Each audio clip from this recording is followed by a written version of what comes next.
That's how I remember to turn it back off this last time I did that, and then the other day we were like, so this one controls the kitchen too. We went in the other day, I'm like, oh yeah, I don't know what you guys are doing. Heat that one. We're old school. We don't have one that automatically switches. No, I know.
I find that hard to believe. I know you said that.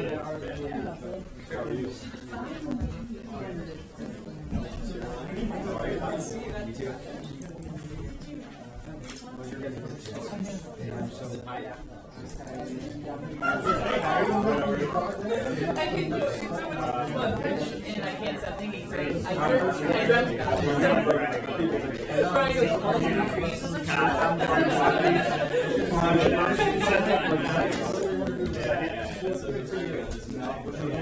First one or second? One on the agenda and one out. One on the agenda and okay. I can do that. Oh. I'm not sure we can, but we'll I'll check on this. Okay, so you got voted on.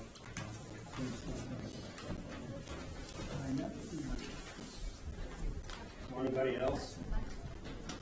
Good. Yeah. Yeah, he's going to. That's fine.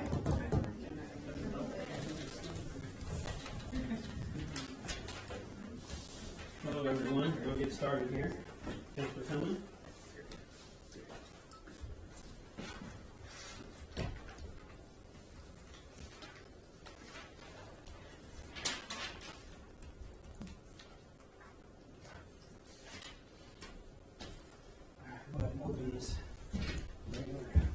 Coordinator Smith Schools for November 21st, 2022 at 7:04. All right. Let's stand for pledge, please. I pledge allegiance to the flag of the United States of America and to the republic for which it stands, one nation, under God, indivisible, with liberty and justice for all.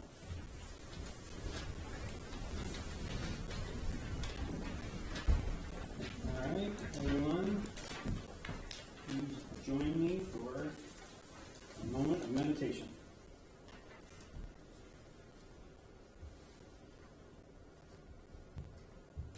Thank you. All right, so this is the part where I'm going to invite. There's one person who wants to speak here at the beginning one. So let's just go ahead and do our meet and greet with everybody. So we'll stand. Randy, we'll start with you when we get ready. So I can read what we need to do Persons wishing to address the board are to register your intention to speak, which you guys did in this sheet. Sign up that you can continue to speak involved. Remember that no comments can be involved personnel or students. They have to be discussed in private. Each speaker which is what we're going to do, is we'll say their name and kind of just say you're here as an observer or some reference to that. And you will have 3 minutes for your comments or questions, and Mrs. Roy will keep that. And if I give you the 1 minute left, finish up. All right? So, Mr. Egoff, you're up for your question or comment. Oh, yeah, I'm sorry. Let's do that. I did say that. Randy, go ahead. Randy Troyer, Yeah. visitor. I'm set up to speak, but I want to speak on. You want to speak outside of what's on the agenda? No, I want to speak on the agenda, but I haven't heard the agenda yet. I can't speak on it if I haven't heard what's Correct. So, just so you know my intention. So you want to speak? I want to hear the plan. Right. Oh, okay. Then you want to? If I can't speak on it. No, is that what you're doing too? Is that what you want to do? You want to see what's going on with Yeah, that? but I was afraid I wouldn't be able to speak at the end of the meeting. Are you guys okay with that? They want to hear the plan first. They want to. Oh, certainly. Okay. Okay. That's fine. So you want to do both then too? No. No? All right. Go ahead, everybody. Let's go through our introductions then. Casey Taxi, parent. Brooklyn Sinclair, student. Zach Duck, teacher. Miles Wilson, parent. Ed O'Connor, parent. Shelley Deal, Let's go back. Abby Weber, parent. Mel Egoff, Thank you. Peggy LaFever, grandparent. Roger O'Hara, observer. Brett Gunther, junior senior high school assistant principal. David Uckman, director of technology. Adam Wiesner, architect, Spartanville, Illinois. Paul Singh, teacher. Drew Graber, assistant principal at the elementary school. Nate Wright, athletic director. Thank you, everyone. Okay. Yeah. Do you want to speak on some of the agenda? Yes. thank you. My concern about the, I don't even know what's called on here, the facilities report. My question to the board is tonight, how did we get to this point? I've read minutes going way back.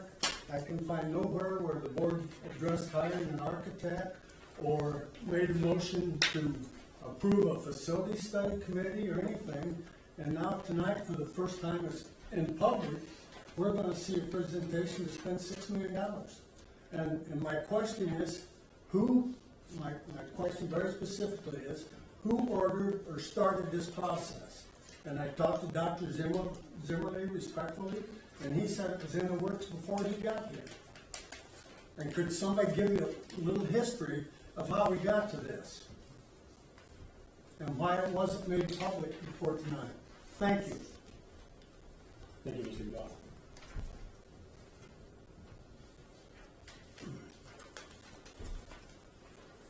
All right. Now, we take that in his comments. So you don't have to address it any way, shape, or form at the meeting? We don't have to, no. Would you please? I was just going to see if anybody wanted to address it Thank you. in our comments at the end, or move on from there. We'd always do comments at the end, I would presume we maintain that. Okay. Yeah, we have our admin comments. Just so you know that Mr. Johnson has been the one that has been our board leader on that too, so.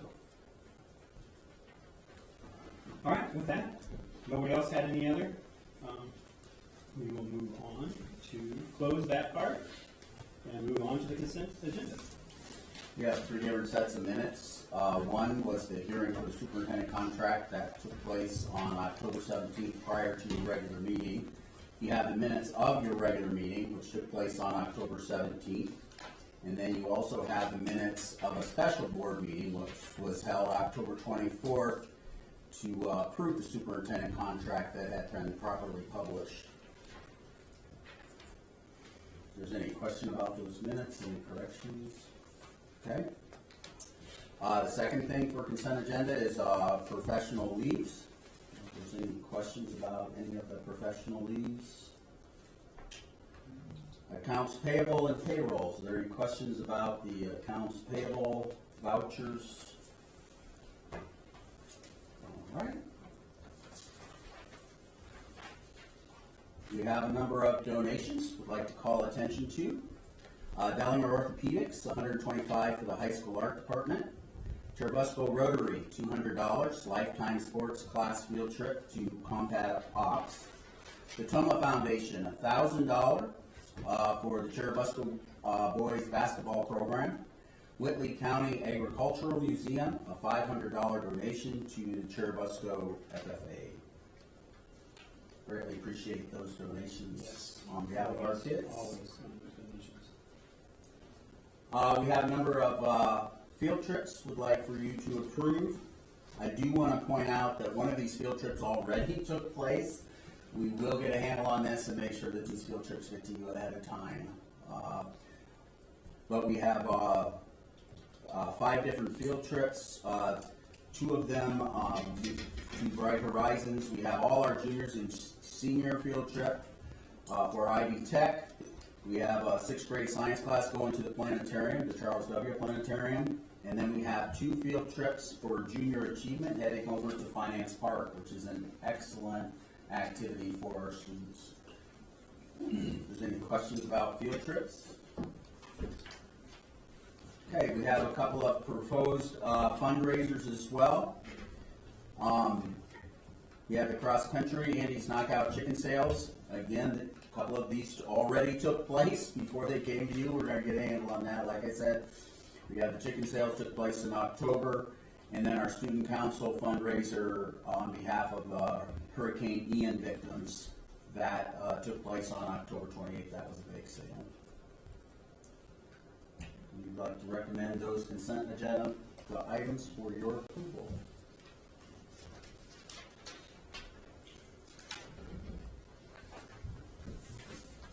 Okay, questions, comments? I'll motion to approve the consent agenda as presented. I'll second. First and second, all those in favor? Aye?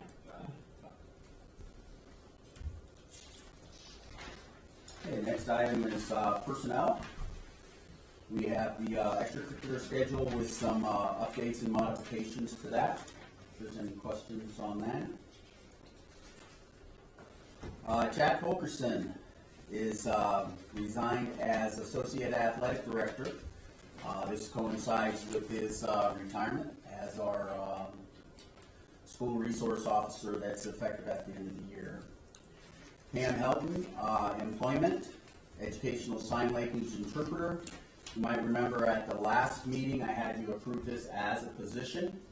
Pam has been fulfilling that as a contracted employee starting in January, though, because we now have a position we can actually employ her. That gives us more flexibility and then also makes it easy for her to serve. It's extremely hard to find interpreters. We're very glad she's willing to work here with us and meet the needs of our deaf and hard of hearing. Currently, it's one student that she serves. And she's been serving in that capacity as a contractor prior. Oh, do we handle these one at a time? No, I guess we handle them all in one group. Brittany Heron, recommending employment as a full-time education instructor.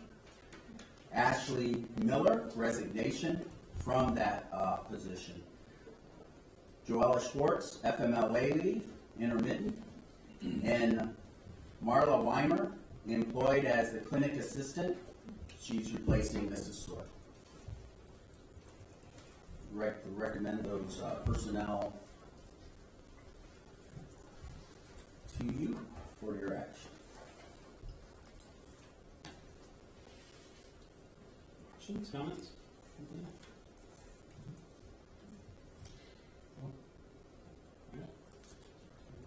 I'll make a motion that we accept the personnel agenda as presented. I'll second. First and second, all those in favor? Aye.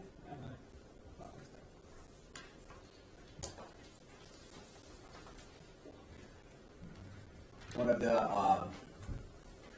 Should I just go into this? All right, I'd like to report on the suicide intervention and prevention planning that we've been taking place. Obviously, when we lost Emma to death by suicide, that created a need for us to take a deep dive and look seriously at, are we doing everything we possibly can to assist our students and our community in preventing suicide.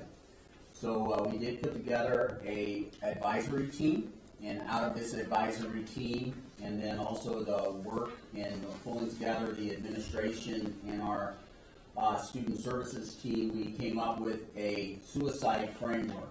This is not something for you to approve, but it is something that I wanted to report to you about. So the suicide framework, I did put a copy of it at your place. Basically, this is a template for yearly planning. I think all of us know and understand that if you're filling a jar and you don't put the big rocks in first and you fill it with sand, the big rocks never make it in. Right now, suicide, as much as it's been impacting Smith Green, is a big rock. It needs to go in first.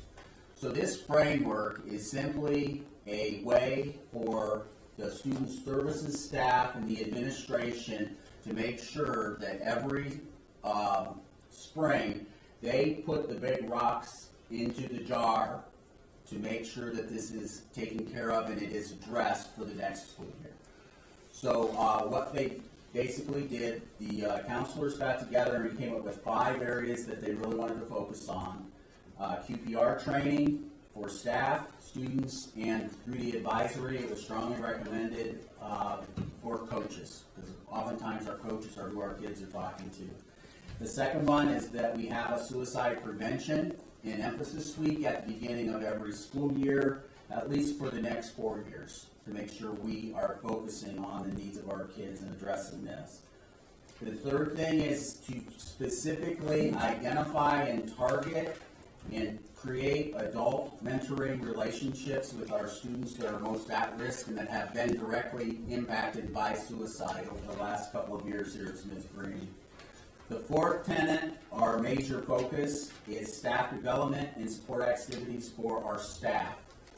It is recognized that we have staff that were impacted by this, and we need to make sure that we continue to offer and do activities and offer development for our staff. It's not just the students that necessarily hurt at school, it's also our staff.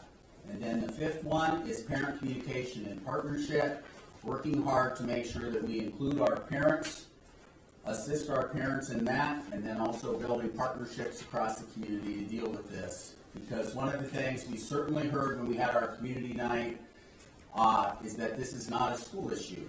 This is a community issue, and many people in our community have been touched by suicide. It's not just our kids.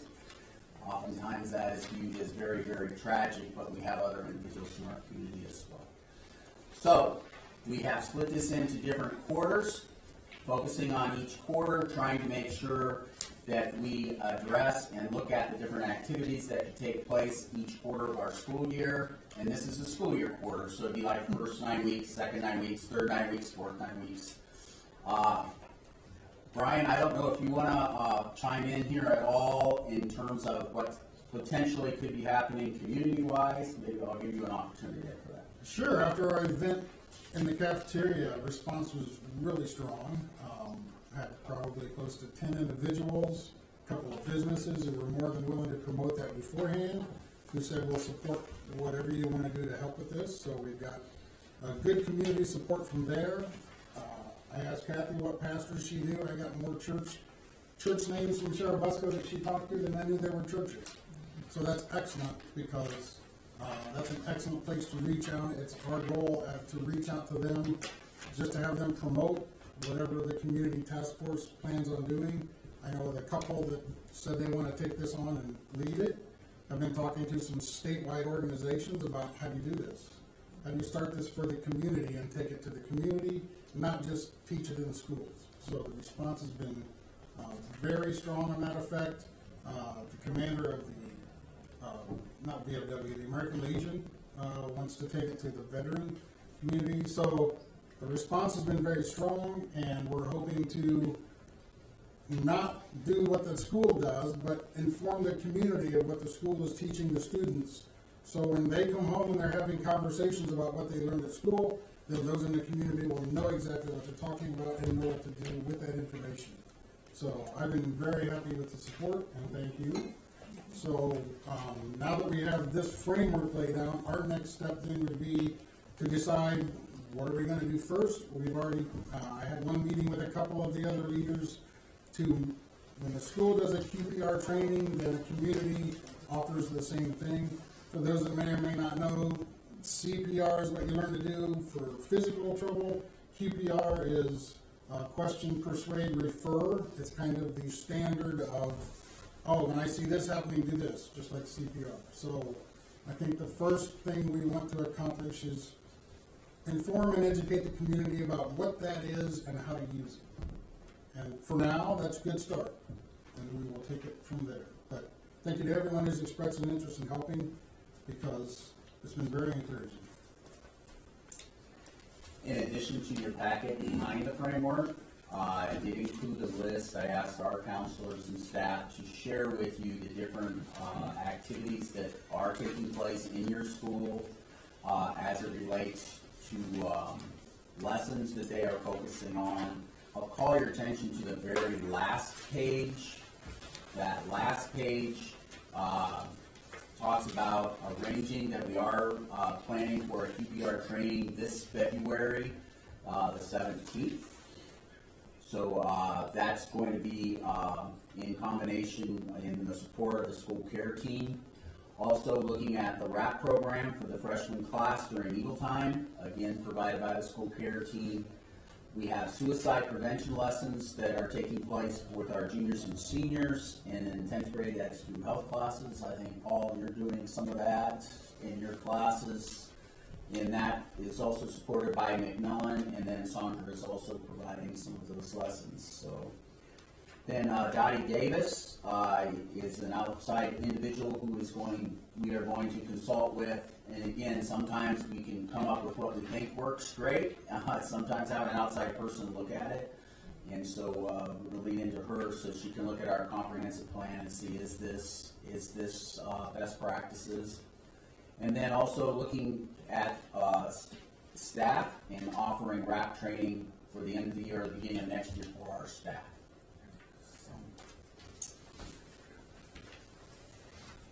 Again, this is a start of this. Really needs to take a little bit of perseverance over the next number of years. But I think we've made a lot of progress and have had some great discussions. Now it's a matter of enduring and making sure that things continue.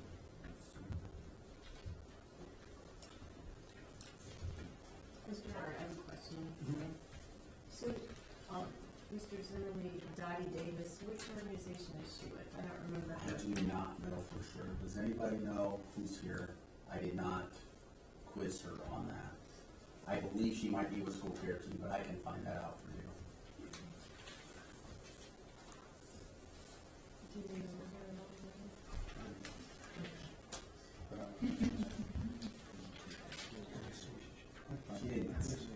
She didn't say in the meeting, did she? And I didn't miss it.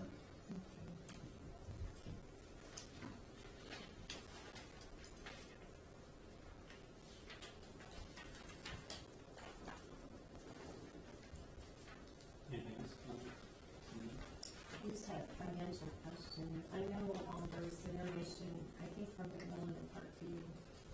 At the last meeting. Yeah. So how are things going financially for us? In terms of the lessons, Yeah, and what we need. I mean, do we have enough from that donation to cover the trainers and people that are coming in? I guess is the bottom line. I think there was an addition because we had missed a number of classes at the elementary, so I think we were seeking out some additional funds for that. But I do not have an update on that. But the donation from Markview pretty much covered everything that was talked about at the high school. Paul, you were part of that. Dina, I think, covered everything in junior, senior high. I mean, not her personally, but that was my understanding. And I did write a request for additional funds and submit that to McMillan. They were looking at some other grant opportunities. So I did write a letter of support for a grant that they had written, an additional grant that they had written, and that was through McMillan, who was pursuing some funding at the county level. And I don't remember what organization they were writing that to. So the shortfall might be with the elementary, so could I just hear back on that too? Yeah. Did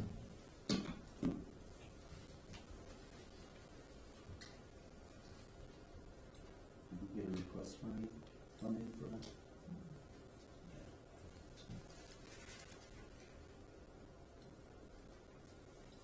Well, I appreciate the response and the donations and the framework. This is great, and I'm grateful that there were so many people from the community, and I do think you'll have support there too. Thank you. And I would like to thank Dr. Emily for recognizing this need in the community and turning it into something tangible as quickly as you have and leaving us with something tangible and not letting it just get lost in all these transitions that you went through. So I appreciate the effort and the group that you brought together so this will continue. Thank you.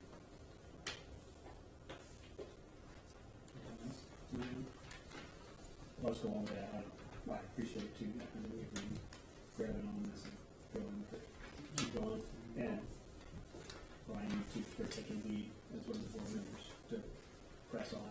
And I guess there were some people from the crowd that are out here. Thanks for going to that too. I heard it was great turnout and everything was well. So. All right, we'll go to item number 4, legislative. Mr. Johnson.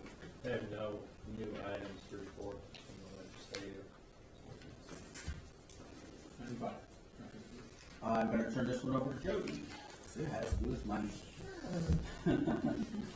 So just with the approval of Dr. Boyd's contract as superintendent beginning January 1, we needed to make some changes at the bank as far as who was allowed to sign for the different accounts at the bank, as well as contracts, agreements, and purchase orders. So just quickly to summarize, individuals that are authorized to sign corporation checks would be Dr. Boyd, myself, Mrs. Boyle, Mrs. Schultz, and Mrs. Shively. Then those authorized to sign extracurricular checks would be Dr. Boyd, myself, Mrs. Boyle, Mrs. Schultz, and Mr. Wright. And then those authorized to sign checks, contracts, agreements, and purchase orders would be Dr. Boyd and myself. So we're just asking approval for that. Then that will go to the bank and they'll get all that stuff. So then this is something we do every year, other than Mr. Boyd being added to it instead of Dr. Howe. So just so everyone knows. I motion to approve the approval of individuals authorized to sign checks as presented. I'll second. First and second. All those in favor? Aye. Aye.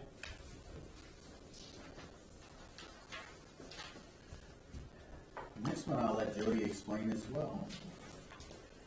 So, you'll remember recently we gave raises to all of our non-certified staff, backdated that back to January 1st. And we did have one individual who currently receives some Social Security benefits, and this raise would put her over the limit of being able to receive those benefits. So she has asked, and we worked with our attorneys to come up with a memorandum of understanding that would change her pay. Instead of, she would be entitled to $15.15 per hour, she's asked to be paid $14.20. So this is just approving that.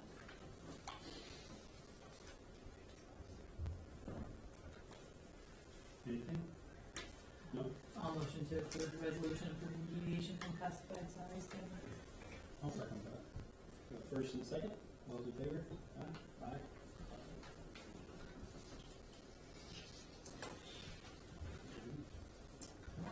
Yeah, the next one is our audit report. I think what we'll do is turn that over to Jody to give a quick report on how it went. Thank you, Jody.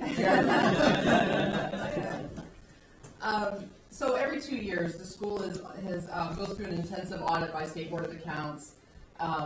They audit for procedure, which means they basically just check to make sure that we're doing everything correctly and according to Indiana code, which is set by legislature. So they look through all of our transactions. They look through board minutes. They look through everything. We were contacted in March saying that they were going to begin their audit. They did begin in June. They finished it up in October. And there are two major components to the audit. One is the compliance examination. I do plan to post these audits on our website, but I gave you guys the public content, and the administrative content is just showing the last few pages of each one of those audits. So the compliance examination, we did have one finding in that, and it was a finding for overdrawn cash balances. And what this is these all occurred in our clearing accounts, and our clearing accounts are those that employees have money deducted from their paychecks to pay for insurance premiums, health, dental, vision, life, those kind of premiums. And so we deduct it from their checks, it goes into these clearing accounts, and then we can write a check to the company with all of that combined, with all of the employees' money combined. So a lot of times it's a timing thing for when the money comes from the employees' checks until we actually write the check. Or we may write the check and then the money comes in. So that's what those are. There were 7 funds in our clearing accounts that showed an overdrawn cash balance. The money is there, it's just the timing of when the checks were written versus when the money came out of the employee's check. So there may have been a week or two at the end of the month that we wrote the check before the money came in. So, so that's what that finding was. They also do an audit of our financial statement and audit of our federal funds. So we did have one finding in that area as well. And a summary of that can be found on page 40. Basically, we contract with Region 8 Educational Service Center for our dairy bid. So they handle all of the procurement process, which means they go out to find, they go out for the dairy bid to see who's going to be able to provide dairy to the schools who belong to the Region 8 Service Center unit. So what happened was they could not, the Region 8 Service Center could not prove that that the documentation existed, that they verified the vendor that they awarded the contract to was not suspended or debarred from participation in federal programs. So basically they took the contract, they didn't check the vendor to make sure, they awarded the contract to the vendor, they didn't check to make sure that they were allowed to participate in the federal program. So as part of that finding, we are required to write a response and add a corrective action plan. And basically, we just said that the school corporation would request that documentation from Region 8 every year to make sure that they are actually checking the debarment list and making sure that the vendor that they award it to can be awarded that contract. So those were the 2 findings. You can check, these will be posted on our website, the entire report will be posted on our website. You can also look on Indiana State Board of Accounts website, and you can look up any school and you can go back to, I think, like 1995, 97. Just real clarification, it wasn't that the vendor wasn't qualified, it was that the Correct. Region 8 Service Center did not provide evidence of that. Thank you. And then they did provide evidence in 1819, and it was a rollover situation where they just rolled over that bid because they were able to. And what they failed to do was to get their documentation when the rollover happened. So, understandable how it happened. The auditors met with us for an exit conference, us being myself and Jeremy. If you have any comments on that? Yeah, I did sit through that, about 20 minutes, going over just basically what Mrs. Wagner went through. And really, I guess the worst thing that we had was we didn't double check something that we didn't know we were supposed to double check. I think that's pretty good. and I have to thank Jody and her team because even the accountants that were on there were praised them very well, that they did a good job. They did a different format when it was virtual, if I remember right, and that was something new, instead of usually they are on site somewhere, normally, even with the town is the same way. But they did it different, so once they got that system figured out, said they had no problems. Said they were very, very happy with our team. So, It's always, good job. yeah, it's always nice to hear when they have great communication and cooperation. And so I would like to echo that as well. It's great appreciation for Jody and her team. Anything else? All right, if not, then the highly anticipated facilities team presentation.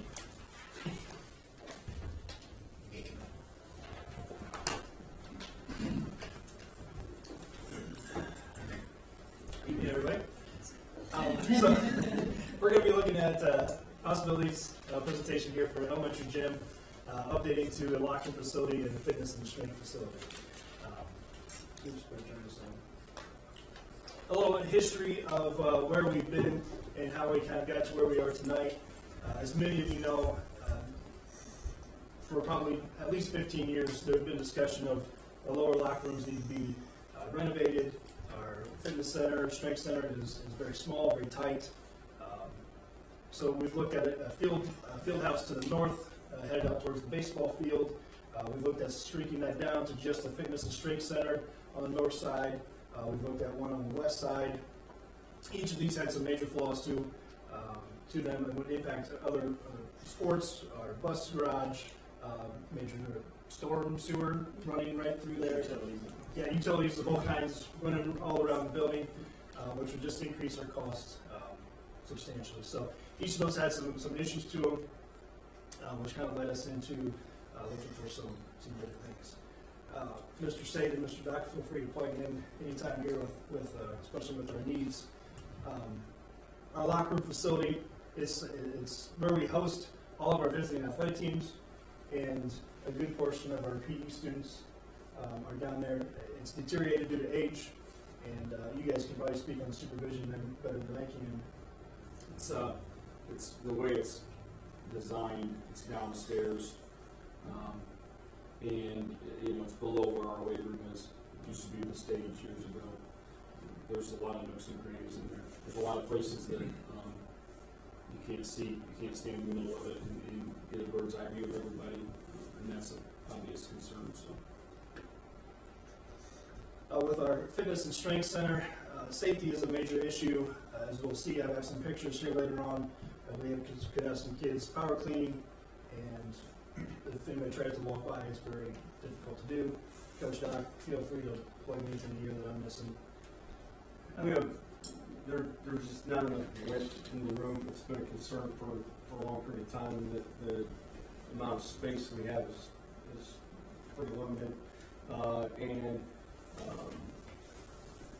our numbers in our classes are probably staying pretty steady, but as time goes on, things get a little bit more worn, and we have some very old equipment, and we're going to make a change for the better.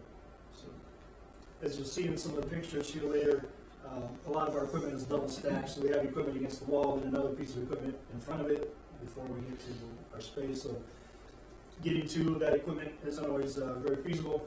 And then Coach Doc gives up a lot of his lunch to help work out with some of the kids because of some of our classes are limited in the afternoon when kids are coming back and they want to participate in strength, but because of their class schedules, they don't always get to. So hats off to Coach Doc, allowing kids to come in and work during his lunch and supervising them during that time, just because we can't find a way to get them in there at another time. So we do have a lot of our limits there. The process that we kind of got here tonight, a group of us had a little meeting in the summer, started talking about these different areas and kind of threw together a team with the staff that works in those spaces, mainly these two gentlemen here. We had a representative from the board, Mr. Johnson. Dr. Zimley was there from the central office, myself from the junior high, and Adam, our architect, created that Mrs.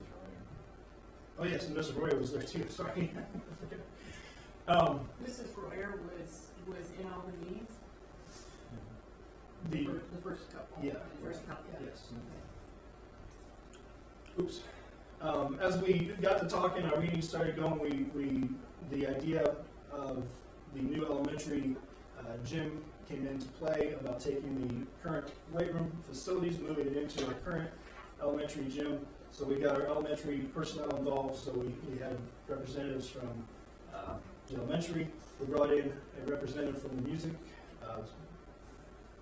department because of the impacts for New Era, their craft bazaar that's coming up here in a couple weeks, their invitational in the spring. We'll definitely have some impacts, some changes there. We'll make sure they were up on this, we're on the same page with them. And we got some input from Mrs. Cripe as well as Mr. Sade and Mr. Buck. We got together for a second meeting. We included all those additional staff members, including Mrs. Petrie came in on that meeting. And then we broke out into some subgroups, talking about each of the different spaces. And then we kind of put together from there. So, Dr. Zuma, I'll turn this one over to you.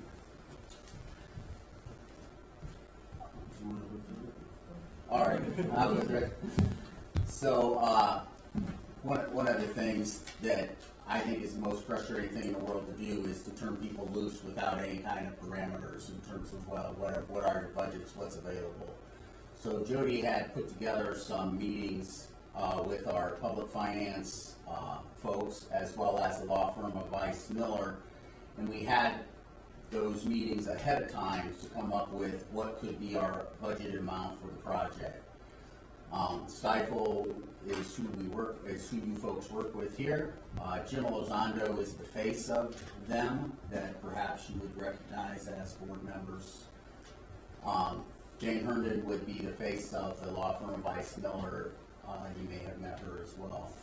So as we looked at the different funding sources for this, it was determined that the funding for this project would best come from issuing a bond.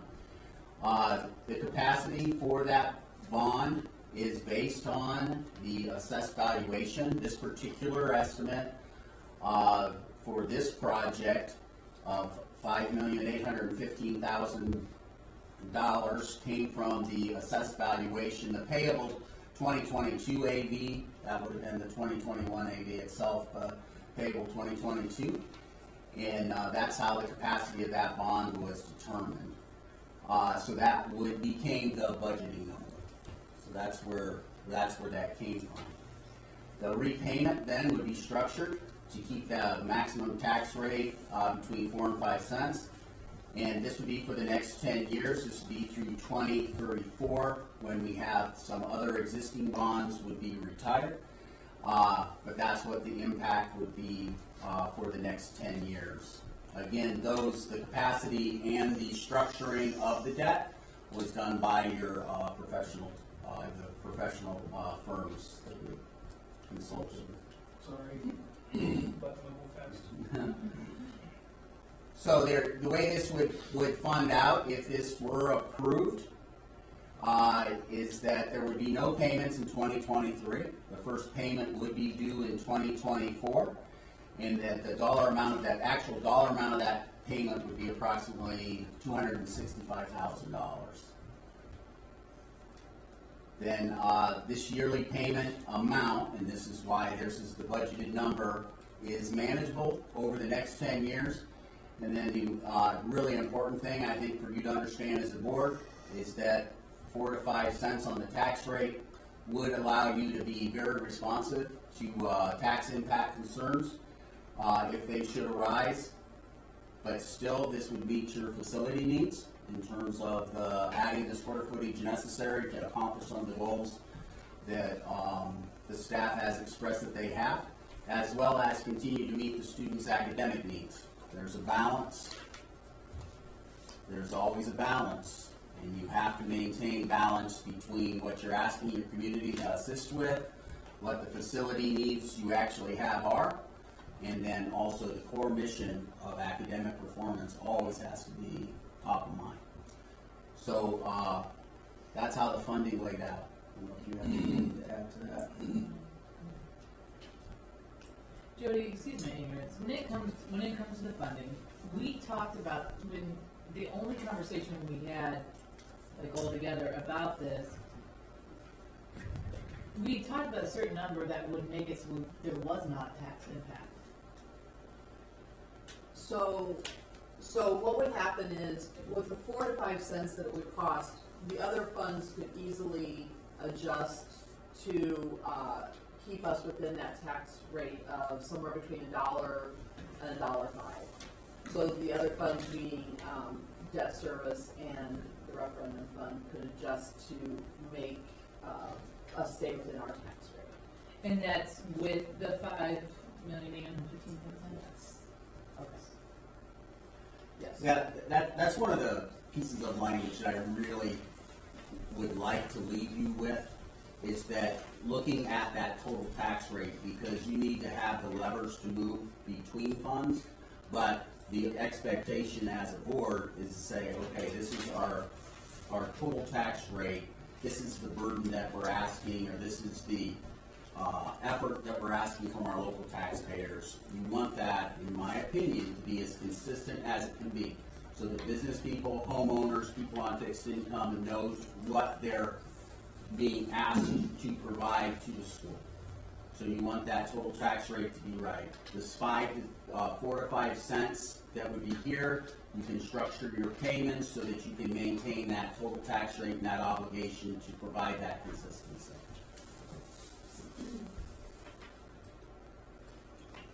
Hey Nate, can you go back? I think it's just one more. I'm missing some notes. Wait, maybe it's gone. There we go. Can we get a copy of this? Sure. Okay. This is the first I'm seeing it.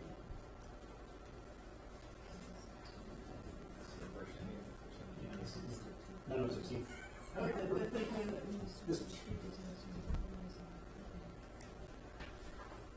All right, thanks, Nate. So one of the things that we're looking at is, this is the lower locker room as it currently sits. Just a quick video through there.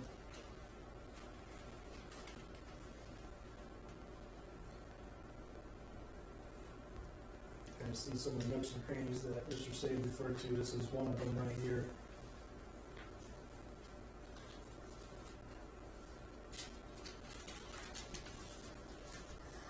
That's the back stairs that goes out to the west parking lot.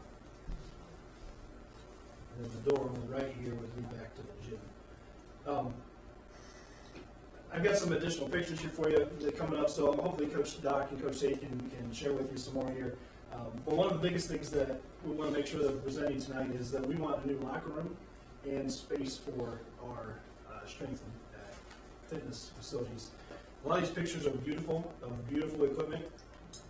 We're looking for space to put our current equipment in, doing some updates that we have budgeted already there. So this is our current weight room as it currently stands. By all means, fellows, feel free to pipe in anything you want there. Space is the biggest issue. Yeah. Square footage is the number one concern. Yep. We have, whether it's the high school strength class, or whether it's us starting with bands and the junior high kids, square footage is a definite concern. There's a lot of stuff in there. All of it's necessary, and there's nothing in that weight room that is there for show. It's not decorations, but there's definitely I will tell you, about 6 years ago, when I was unfortunate enough to be in Nate's position as the athletic director, Coach Doc and I went to a lot of the weight rooms in the area. 6 years ago, ours were the absolute worst. It wasn't close, and they're worse now. I'm not a financial person. I just bought a $25 rocking chair to replace a lawn chair that I had in my living room. So don't know anything about the finances. I will tell you with 100% certainty there is not a worse weight room in our conference, in our county. Our kids have done without for a really long time. There's no question. The other thing I want to bring up is our middle school and our freshmen, they are up here as well. A little bit less experience, and we could benefit those kids more if we had some other opportunities and more space. For the young kids, we would be able to do a lot more with them and the PE kids. PE classes are up there 2 to 3 days a week in general, and we can't provide what they need at that age, to be honest with you. So our PE kids are pretty limited what we have. I have a question. How many students are in class in that room at a time? It varies. The biggest class I think I have right now is 34, I believe. 24 to 27 is pretty average. I do have one small class.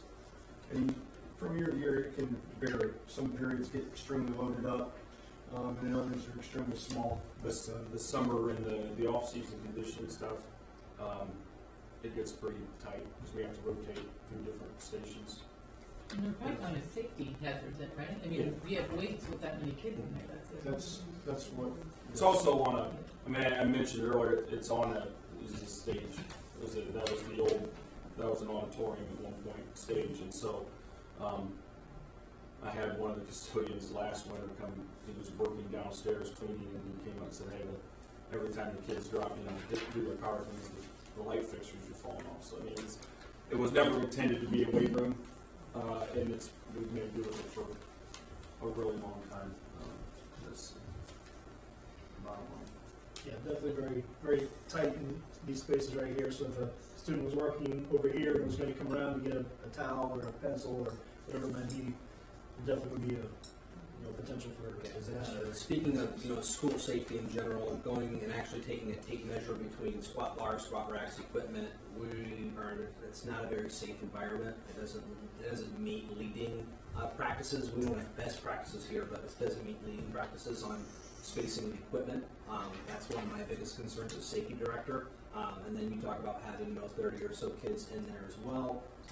Even with the amount of supervision, the equipment bunching is concerning.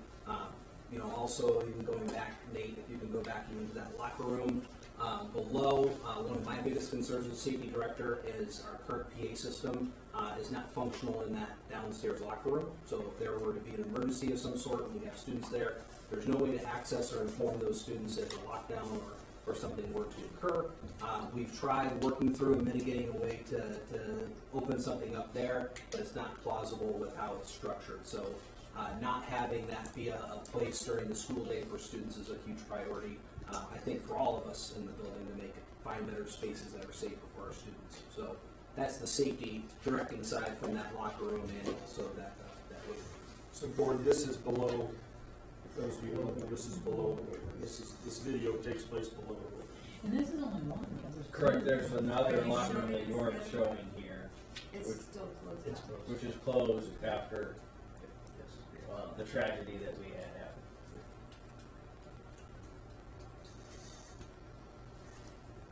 So here, I think this is a good, what I was talking about earlier about the usability. We could have kids working here and kids needing to work here, working around each other, getting around that space. We've got weights going all different directions. Again, kind of goes back to that safety piece. Could easily have something set down on a toe and without any intentions. Looking at some of the equipment that is in the space, our benches are our newest thing. Bought those about 2 years ago. Our flooring is about 17 years old. Really has held up really quite well for the fact that it's Especially from TSC. yeah, purchased from the different racks, they span anywhere from 6 years to over 20 years old. Some of them were made here by Wayne. I can't remember the company. Wayne Gibson made a couple of them somewhere around when I got here, 15, 16, 17 years ago. That's right in here, I believe. Some of the machinery, all of it's at least 20 years old. Most of it's 25 years or older. A lot of it, like for example, the back machine is secondhand, correct? Mm-hmm. Yeah, came on the west side, from another renovated weight room. our leg extension machines and our glue hand machines are have definitely seen their better days. These are key components to getting faster, which is a major emphasis in our in all of our strength programming. Yeah, obviously that's not very well. Our dumbbells, 20 years old. Bars are anywhere from 5 to 20. We've had a lot of our plate weight for 10 years. That's after it was purchased, having been used for 20 years at another school. Yeah, we got, I can't remember the number of pounds, but we purchased a bunch of our plate weights from Westone when they renovated their weight room maybe 10, 12 years ago, something like that. So that's where I'd say a third of it came from. And then this is what we have for a fitness. So we have kids rehabilitating injuries. And our distance runners want to maybe do a workout inside instead of running outside in the winter. This is what we have to offer them. 2 of these bikes actually are owned by the track program. All of these pieces of equipment could really be purchased at, well, not even Dick's. It's probably someplace more like a Walmart at this point in time. Not high quality pieces of equipment for our kids to be putting a lot of miles on. But that's what we have. Again, that usability, those things are kind of stacked in there on top of each other. Not super convenient for anybody. And actually, those are not even in the other section. Correct. This is in the training room. This is, yeah. Yeah, this is the next room over.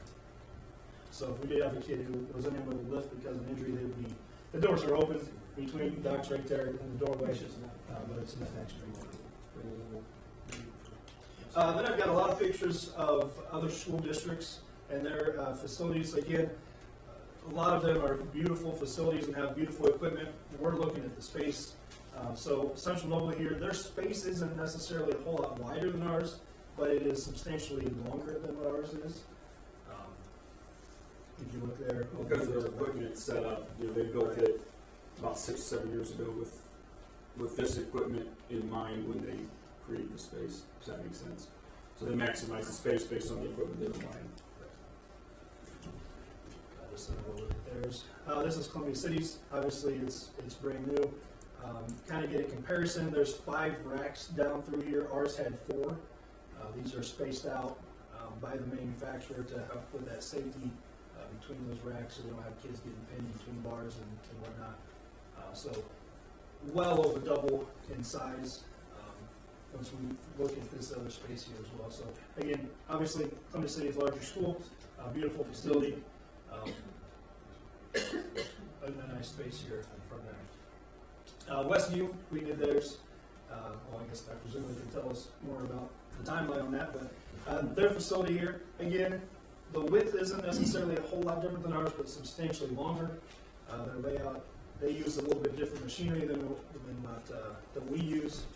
A lot more of the machines instead of free weights, but again, the space laid out nicely for them. It actually turns in an L, so this is kind of a picture right there in the corner to their, again, there's their fitness stuff and their space laid out from the other direction.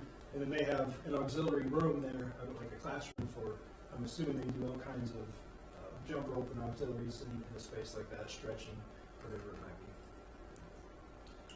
might be. Angola, this is the current high school, which you guys can probably correct me if I'm wrong here. This will soon become a middle school only facility. Yes. Their high school is going to build a new facility. Again, it's about the same width as ours. They've got, I can count as 7 racks going down here, but I can see an 8th one right there, so probably at least double the size of our current space. Yeah, they have 10 in a row, double sided, so really technically 20 racks. They can squat and bench up at the same time. We have 9 racks in our current space. Lakeland, they have the same, they have 5 double racks going right through here, so that space would be comparable to where we at. And they have another, this is only one of their rooms, they have an additional space kind of where the photographer's standing at. Just the other side of their racks. Prairie Heights, this is a new room that they just finished up. The old room is right over here, so they now have 2 spaces. that they're working in. They have 6 racks here with a 7th on the side. Again, a lot of space there here. You can see just the difference between the kids being able to walk through compared to machinery. Tippy Valley, theirs is laid out a little bit, probably not using their space quite as best as they could. They are looking to, if I understand correctly, they're going to be looking at doing an addition onto theirs as well. But theirs laid out, you can see where the back wall is. Nice space. Concord, Adam knows more about Concord than I can do, but obviously that's a beautiful facility. Lots of space in this particular strength and fitness center. Northwood, just south of them there, about the same size space from what I can guess, counting by the different racks. And then I went down south, way down near Louisville. This is Floyd Central High School. They're bigger than what we are school-wise, but again, the kind of space they have to look at.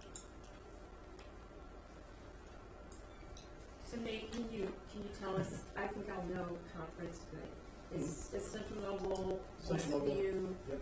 Lakeland, Yep. Prairie Heights, those are all comparable? Correct. The goal would be our conference a little bit They're a larger. big school and Yeah. a conference. They're a Are big school. they similar to Columbia City now, or are They would be a little, maybe smaller than Columbia City. They are. Yeah.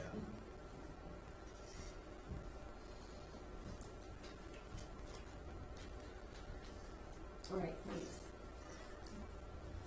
Ready?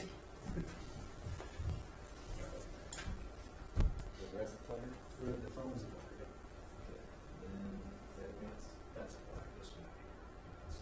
Okay, great. All right. Would it make sense to ask if there's any questions as far as what anybody has seen so far? Are there any questions as far as the space of ours that you've seen versus the space of anybody else's that you've seen, or? Just gonna eat into our 3 minutes? Nope. Has anybody did we ever get a price on remodeling the locker rooms at all? Or do we just? We'll talk about that kind of stuff. I'm just asking, is there anything that you've seen as far as just the information that you've seen? Well, that was on there. That's my question. Where did we said it didn't look like it was feasible to do, but how much did we look at that? I think probably the biggest thing is we don't want them downstairs, right? I mean, that's probably one of the biggest problems with those is that they're downstairs. Yes. But I don't know that we have looked into, like. Well, the whole thing open, it opens it all up, so is it, Well, yeah, no, structurally, no. When we walked through with Dr. Heil, they couldn't, right? There's 2 things that they can't take down. In the handicap accessible shower, they can't take down that wall. and the locker rooms have to be handicapped and stuff, is that one of the? Yeah, one of the big? I do remember big Dr. Heil things? telling us that when we toured that. There's 2 walls that they cannot take down because structurally it would make it. They were like little glaring walls. Correct, yes, and there's some in cinder block. Yeah.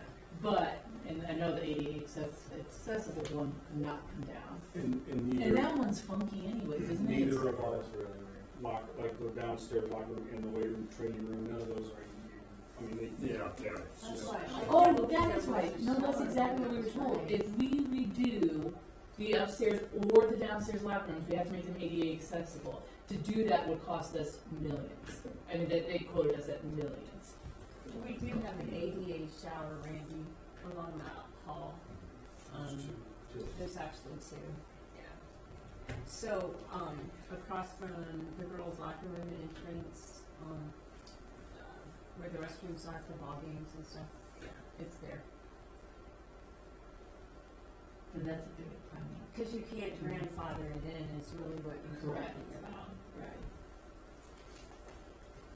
And I could be wrong. I think that's what I heard from when we walked through that. Does that make sense to you, Adam, that you can't grandfather in that space? That's true. You can do a fixture replacement. You can, change out the ceiling and paint it and call it a day, but that doesn't get you what you need as far as the use of the locker room. So as soon as you start to actually modify it and get into the plumbing, chase walls, and actually do work, you need to bring it all up to code. Yeah, the biggest problem with your current setup is it's the tri-level situation. and accessibility and ADA accessibility is very difficult. So it makes the upper level a little more attractive to do that than the lower level. Not to say you couldn't renovate the lower level, but it's more difficult. And yeah, the structure, the load-bearing walls and all that, again, you can take those down. It gets obviously very expensive to restructure an existing building. So those are just complications that make it less desirable. So the upper level, you're gonna have to do something ADA there too, aren't you, to get them up there? You have to allow for future access. So the plan that I have allows for a future limited use lift. So not a true elevator, a smaller lift. You've seen at churches a lot of the time, like a 4-foot square. So you don't have to be there on day one, but you have to have the ability to do that. So this plan is cost. So correct, and they're much less than so you elevators. could use that downstairs too, right? It's a different. You have to have a different sort of lift. You can, yeah, you can take people down instead of up. Yep. So it wouldn't be millions of dollars.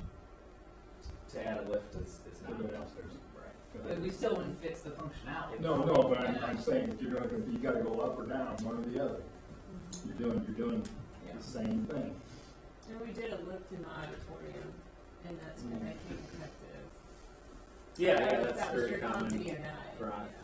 We've done a lot over the years, and I've been on here for 8 years, but our company's been here a lot longer. We've looked at all sorts of different things over the years, so I honestly don't even know how old it is, so I couldn't tell you if we did or not. All right, let's move on to the next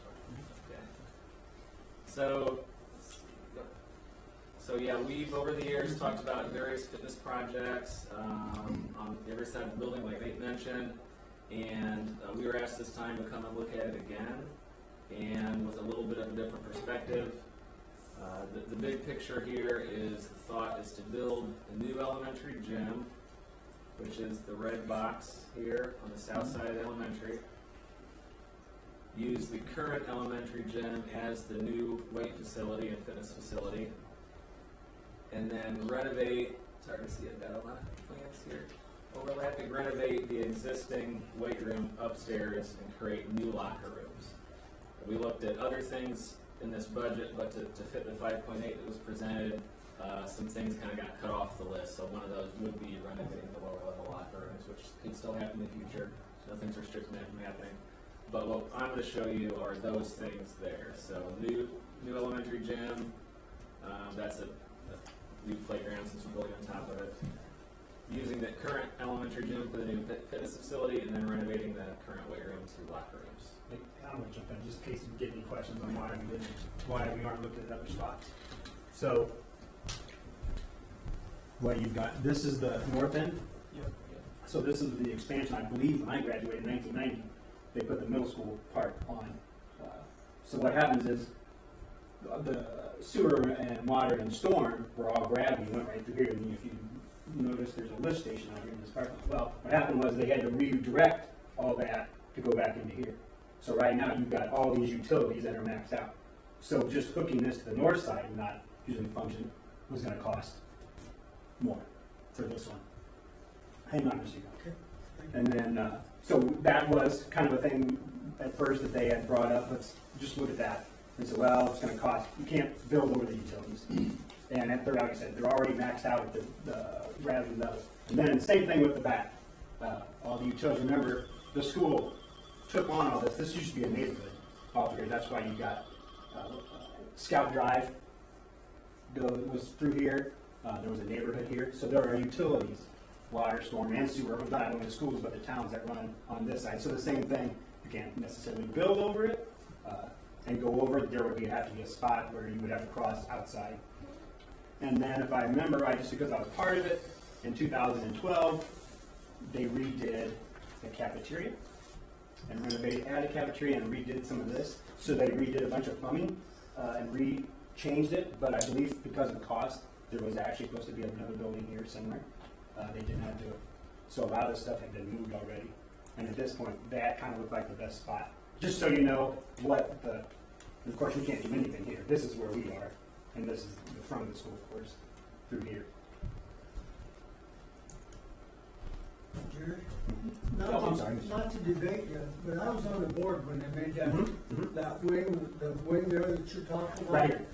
And Somewhere right in here. And several Right there. of those board members are still alive, and we specifically had that drawn up and installed that future expansion would be outside of any limit where that elementary gym is. And I think you're wrong there. Where at? Where are you talking? Here? If you're looking at it, now go to your right. See Here. that space right there? Right here. That's all plumbed and water, and there's not supposed to be any electrical in that.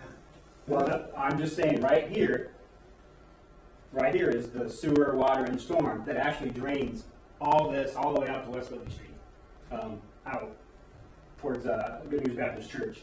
So what happened was when they built this all got shifted. Yeah, it did. And it's all through here right now and goes back into this lift station here. I think you're wrong because we had a major argument about that. Okay. That line would be put to let future expansion go out there to basically far enough to add on another wing like we have with the middle school. Well, I'd like to see somebody do some research. Okay, but you can't pour over current utilities. You can't pour concrete. That's a permanent. I did that. Oh, I see what you're saying. You're saying to do something in this spot, not go over. Okay, Yeah. I misunderstood you. I thought you were saying go that we could jump over here. You're just saying this Put spot. that weight room right there. But there's already stuff here. These are rooms. Yeah, there's classrooms. See, there's a hallway right here. That's why I wasn't understanding. There's classrooms already here. Here's the sidewalk. Here would have been the old football field I remember, and here's the bus garage. Well, you had everything else in white. I wonder Right. why that. Oh, yeah, but yeah, this is currently classes in a hallway. Yeah. Good. Okay. Yeah, that's an aerial photograph, so you're seeing a different roof color. That's why it's darker. Yeah, so you have the different roof membranes. That's why back here the shop area that's darker. This is an aerial photograph, so I apologize for that. Jeremy, the strip there has problems. That you on the north, the strip has the problems, but where the discus is that messed up with sewer too, or is Where you that at? not? This right here? Yeah. No, the utilities are here, and then there's a water main that runs right through here and it heads to the park. So as far as I know, there is nothing here. This is just open. Yeah. Okay. You're talking about this spot right here, right? I think there's a 25 or 30 foot unit. Would we be splitting hairs on what side we're adding on to? Because, I mean, it's still going to be an insurmountable cost to add on either side, right? Well, I just wanted to make a point. No, but it'll be more if it moves sewer. Well, obviously, yeah, honestly, yeah. I don't believe you can do that anymore because it was already moved once and we're at the Well, what I max. was talking about was just having the building be like a freestanding thing where the discus is at, so people can go out through there. But you would have to walk outside. Yeah. You would. Okay, I'm sorry. They have not answered questions, I hope. Let's see what I have next. Okay, so I have some enlarged plans. This is overall just to describe what I did on the side there, the floor plan of the area. So the existing weight room on the upper level becomes locker rooms. Move the weight room to the current elementary gym, build a new elementary gym. And I'll zoom in here as we go. So this is the proposed, and let me back up just so. This is one step past a napkin sketch. Nothing's designed, nothing is out to bid. This is very early in design process. So the goal we were asked to do was to basically see what you could get for that budget. Estimate construction costs. So we're trying to take the big wish list of needs and get it to a project that meets those needs and meets the function. So this is not designed, it's very loose and it's proving that yes, the scope and the goals of the project can work for the dollars. So I'm going to back up and say that because it's, you throw some doors in there, it looks like it's done. This is very loose, very early, just to prove, yep, you can get the number of seats, you can get a court, you can get, the functional spaces to make the program work for the dollar amount. So what the thought is here is to extend the corridor through that existing last room out south. Build, in this case, this is a pre-engineered metal building, so it's not block and brick. It's not precast wall panels like you have on a lot of the building. It's a pre-engineered metal building. We've been in a lot of them. We'll show you some pictures here. And then with the notion that in the future you could still add some classrooms off of a corridor. So on day one, the dashed lines would not be there. You have a small vestibule, a small separate entry, so this facility could be totally separate from the existing school. You could come in, you'd have room for about 600 spectators and bleachers that are off of a gym floor.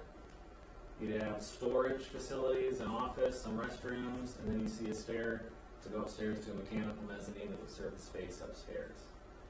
It's held off of the existing building far enough to where you still get daylight in the classroom, and you have a lot of unit ventilators along the wall, so the fresh air and things that are needed for those can still exist. But we're building the top of the playground, so we're relocating the playground, which will show you in the site plan, further west. Just a lawn area that's there now. So this is the basic plan for that space. This is the current, the proposed plan on the current weight room for locker rooms. A lot of goals here. Again, the circulation and the tri-level makes it very challenging. You have a lot of space dedicated just to circulation. But the goal was to get 2 locker rooms that can still use this current egress door to go out to the fields and basically see what we can fit, the amount of lockers we can fit here. And you're seeing it in the center here, an overhead door. You can connect them depending on the event or the need.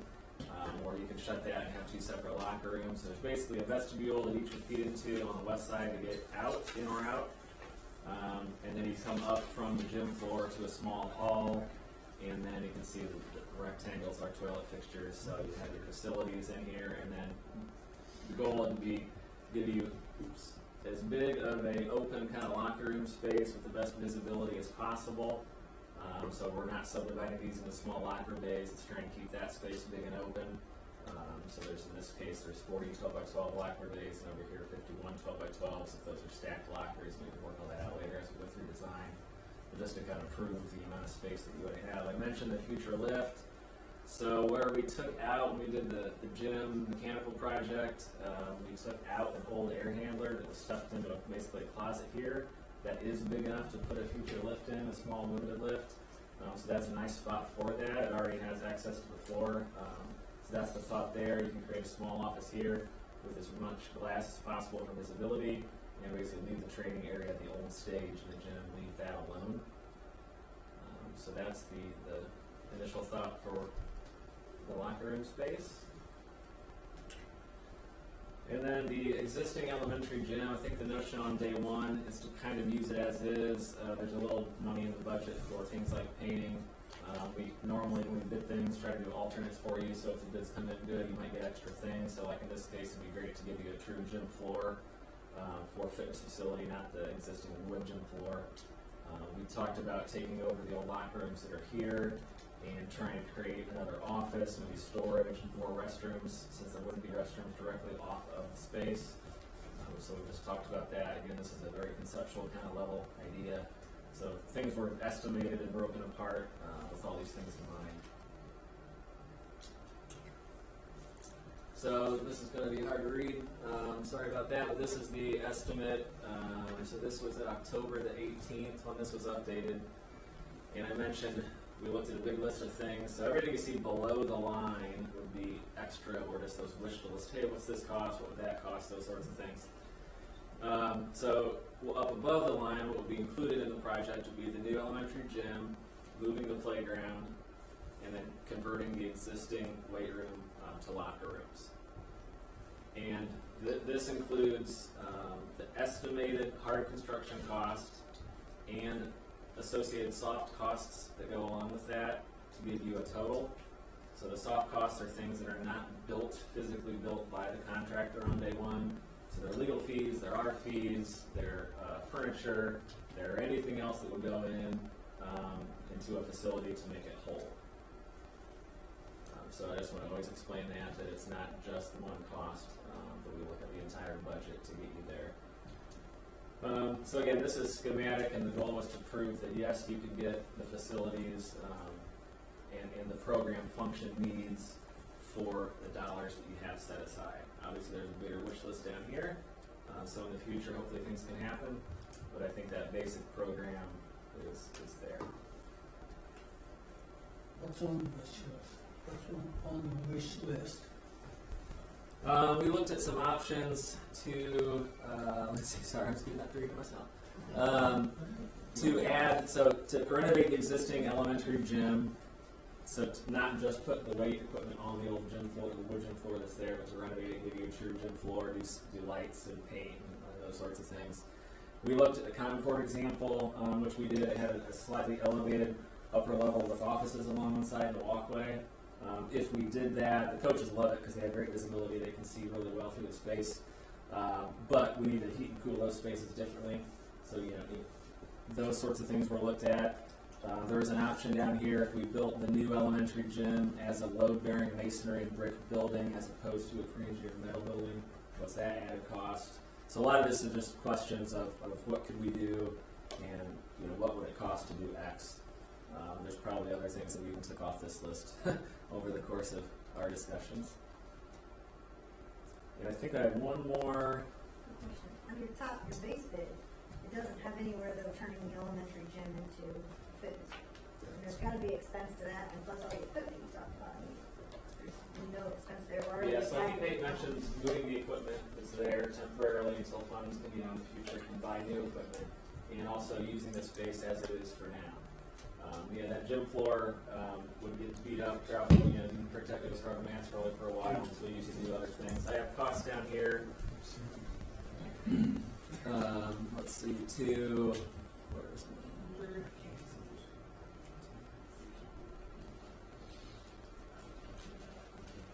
One of the things that yeah, so this first line below the gray line there is to give you a gym floor and paint it and keep it very simple, but the goal is to get rid of the wood gym floor, which will get beat up as a weight room.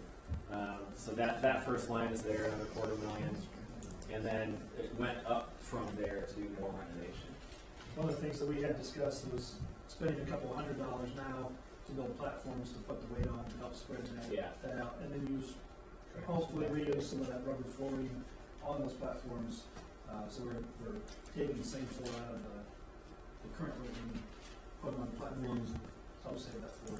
What's the floor in the new gym? What's the floor in the new elementary gym? It's budgeted as a wood gym floor. And it could be anything, again, it's early in design, but it's budgeted as a true wood gym floor. Joe, I have a question. When are we due to redo the elementary gym floor, the current one? And what did you do with the cost? I know we have a cost budget for that. So right now, we don't even have that on the list to redo. We haven't totally stripped that one down like we had the high school one. High school one would be the one on the list first. So that's all stripped down to the last yeah, one. we can only, we've got one more standing with that. But nothing. But the cost of that one, just to do that, was how much? So the cost to do that one, larger. yeah, it is larger, but it came in about $150,000. Okay. So there's an expense then with that, keeping the floor too. And maintenance on it. No, that's fine. I mean, the existing space in the elementary gym's more than 3 times the size of the current weight room. So to build some plywood lifting platforms with rubber on top for 10 stations takes up just a fraction of that square footage. So you still have really good usable space for all kinds of stuff in that space. Don't you need to do something for the sound? Because a weight room's going to be loud and it butts up to the elementary. So how are you going to capture that sound when the music they listen to is blaring in the weight room so that it's not blaring in those classrooms or whatever? So Valid concern. It's loud.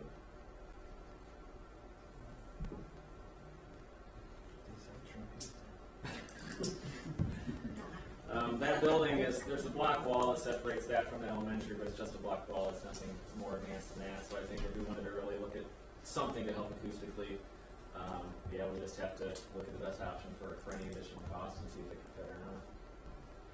But yeah, that's definitely a concern.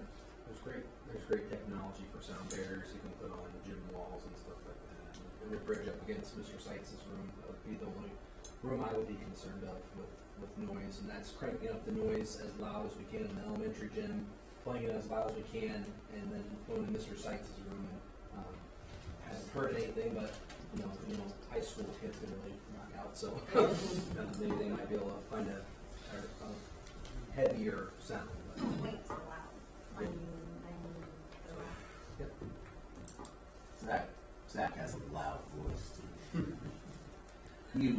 One of the big questions I think we asked you, Zach, is the frills as compared to the space. Can you address that a little bit? Yeah. What are you after as a health PE person?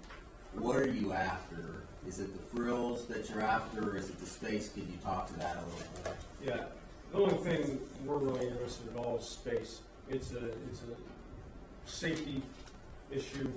We can put more kids in there doing more things to make them better in a safer environment. That's number one. It doesn't matter. Somebody has, a lot of people said, hey, why don't you paint the weight room? Well, I painted the weight room when we came, and it's still the same space. You can do anything you want to, but it's still the exact same square footage. The safety concerns are the same.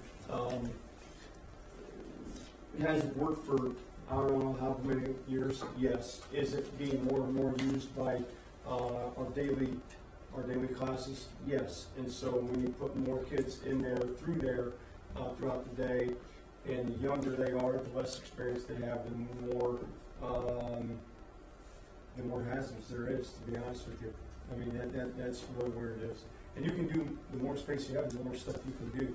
Encompass more of your curriculum throughout the PE and health programs to encompass more students, which is helping our entire student body. Essentially, I would believe that helps your community down the road. I would say too, knowing that this project doesn't give you everything on day one that you would want, the goal is to never impede that in the future. So the acoustic issue, the flooring issue, those things are things that can always still happen. And the alternates that I mentioned, we always design in and bid extra work like that. If it comes in good on bid day, you might get a good acoustic treatment on a wall and a bunch of absorbable panels in the ceiling or something like that. Or you might be able to rip out the gym floor, fill it in, and give you a nice, fitness floor. So those are all things that still come through design as you work through. The list at the bottom will get smaller, and then the alternate list that we were talking about will get bigger, and then that'll get smaller again. It's always a moving target, so you find out the right pieces and parts for the whole project to meet the needs. Those are great examples of alternates that we can do as you go through. I got one more. Last question for the presentation. Other than the board members, but Mr. Ugop, go ahead. We talked about locker rooms, and it'd be my assumption, if we're using that weight room all the time, would it be prudent to move that in the elementary gym and not have locker rooms and shower facilities there? And why would we build another gym to our school and not put lockers and shower rooms in that, thinking down the road? We talked about that proximity to current locker rooms, having to go through the building, and that seemed to be okay by staff when we talked about that. I don't know if anybody wants to talk to that or the notion of the new gym to the south, but I think part of it was if you add a locker room into the elementary gym, I'm just going to talk about that because I don't know anything about most of the rest of it. You're reducing space, increasing money, right? I mean, we briefed over this. Yeah, it definitely takes square footage and increase the dollars. Yep. You got all kinds of things to add into that, so I think that was part of it.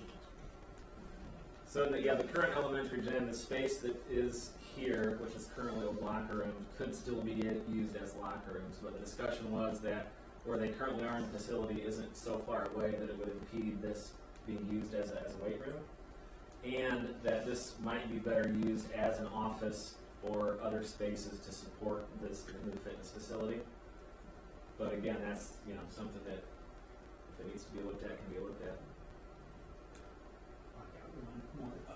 So with currently the elementary gym that is here, if that comes to be the weight room, would it just not be just a weight room? Could we use it for other facilities, like just physical education? And is it going to be glass so that people can see in and see the activity that's going on inside that? I mean, this is a question for Jeremiah. Is there more to it than just not just a weight room? So it's down on the extra wish list. I guess it's the right word, wish list. So the wish list is we would love to have glass across the front, because one of the concepts when we looked at figuring out all of this. So obviously the goal of the project was. Yeah. There. Yeah, that's exterior glass, like Jeremiah just mentioned. Go ahead. So obviously the first goal of the project was the locker room redesign, so that it could be monitored appropriately, HVAC, that way for health wise, we've got good air quality down there and whatnot. So if we only, going back to Randy's question earlier, if we only do that lower space, we can address just the locker room situation. Along with that, though, we also have a safety situation with our weight room in a space issue. So that was the second topic when we look at this project, was increasing and making that space more user-friendly and safer for our kids, and being able to encompass more kids through that space throughout the day. But with that, one of the thoughts when we decided to go look down the path of moving our weight room to the elementary was to make it much more visible to the kids. So putting it in the front of the school, and if we could put windows on there, basically they see that every day when they walk into school. They're seeing that. Trying to push the health and seeing the health and physical fitness and those type of things in every day. If we can make it so that it is beside the elementary, now with passing periods and things like that, kids are able to see high school kids exercising, working out. Once again, just kind of trying to further push our students to be aware of their physical health along with this. So the concept of doing it this way is so much more than just, okay, here's a space, let's make it bigger.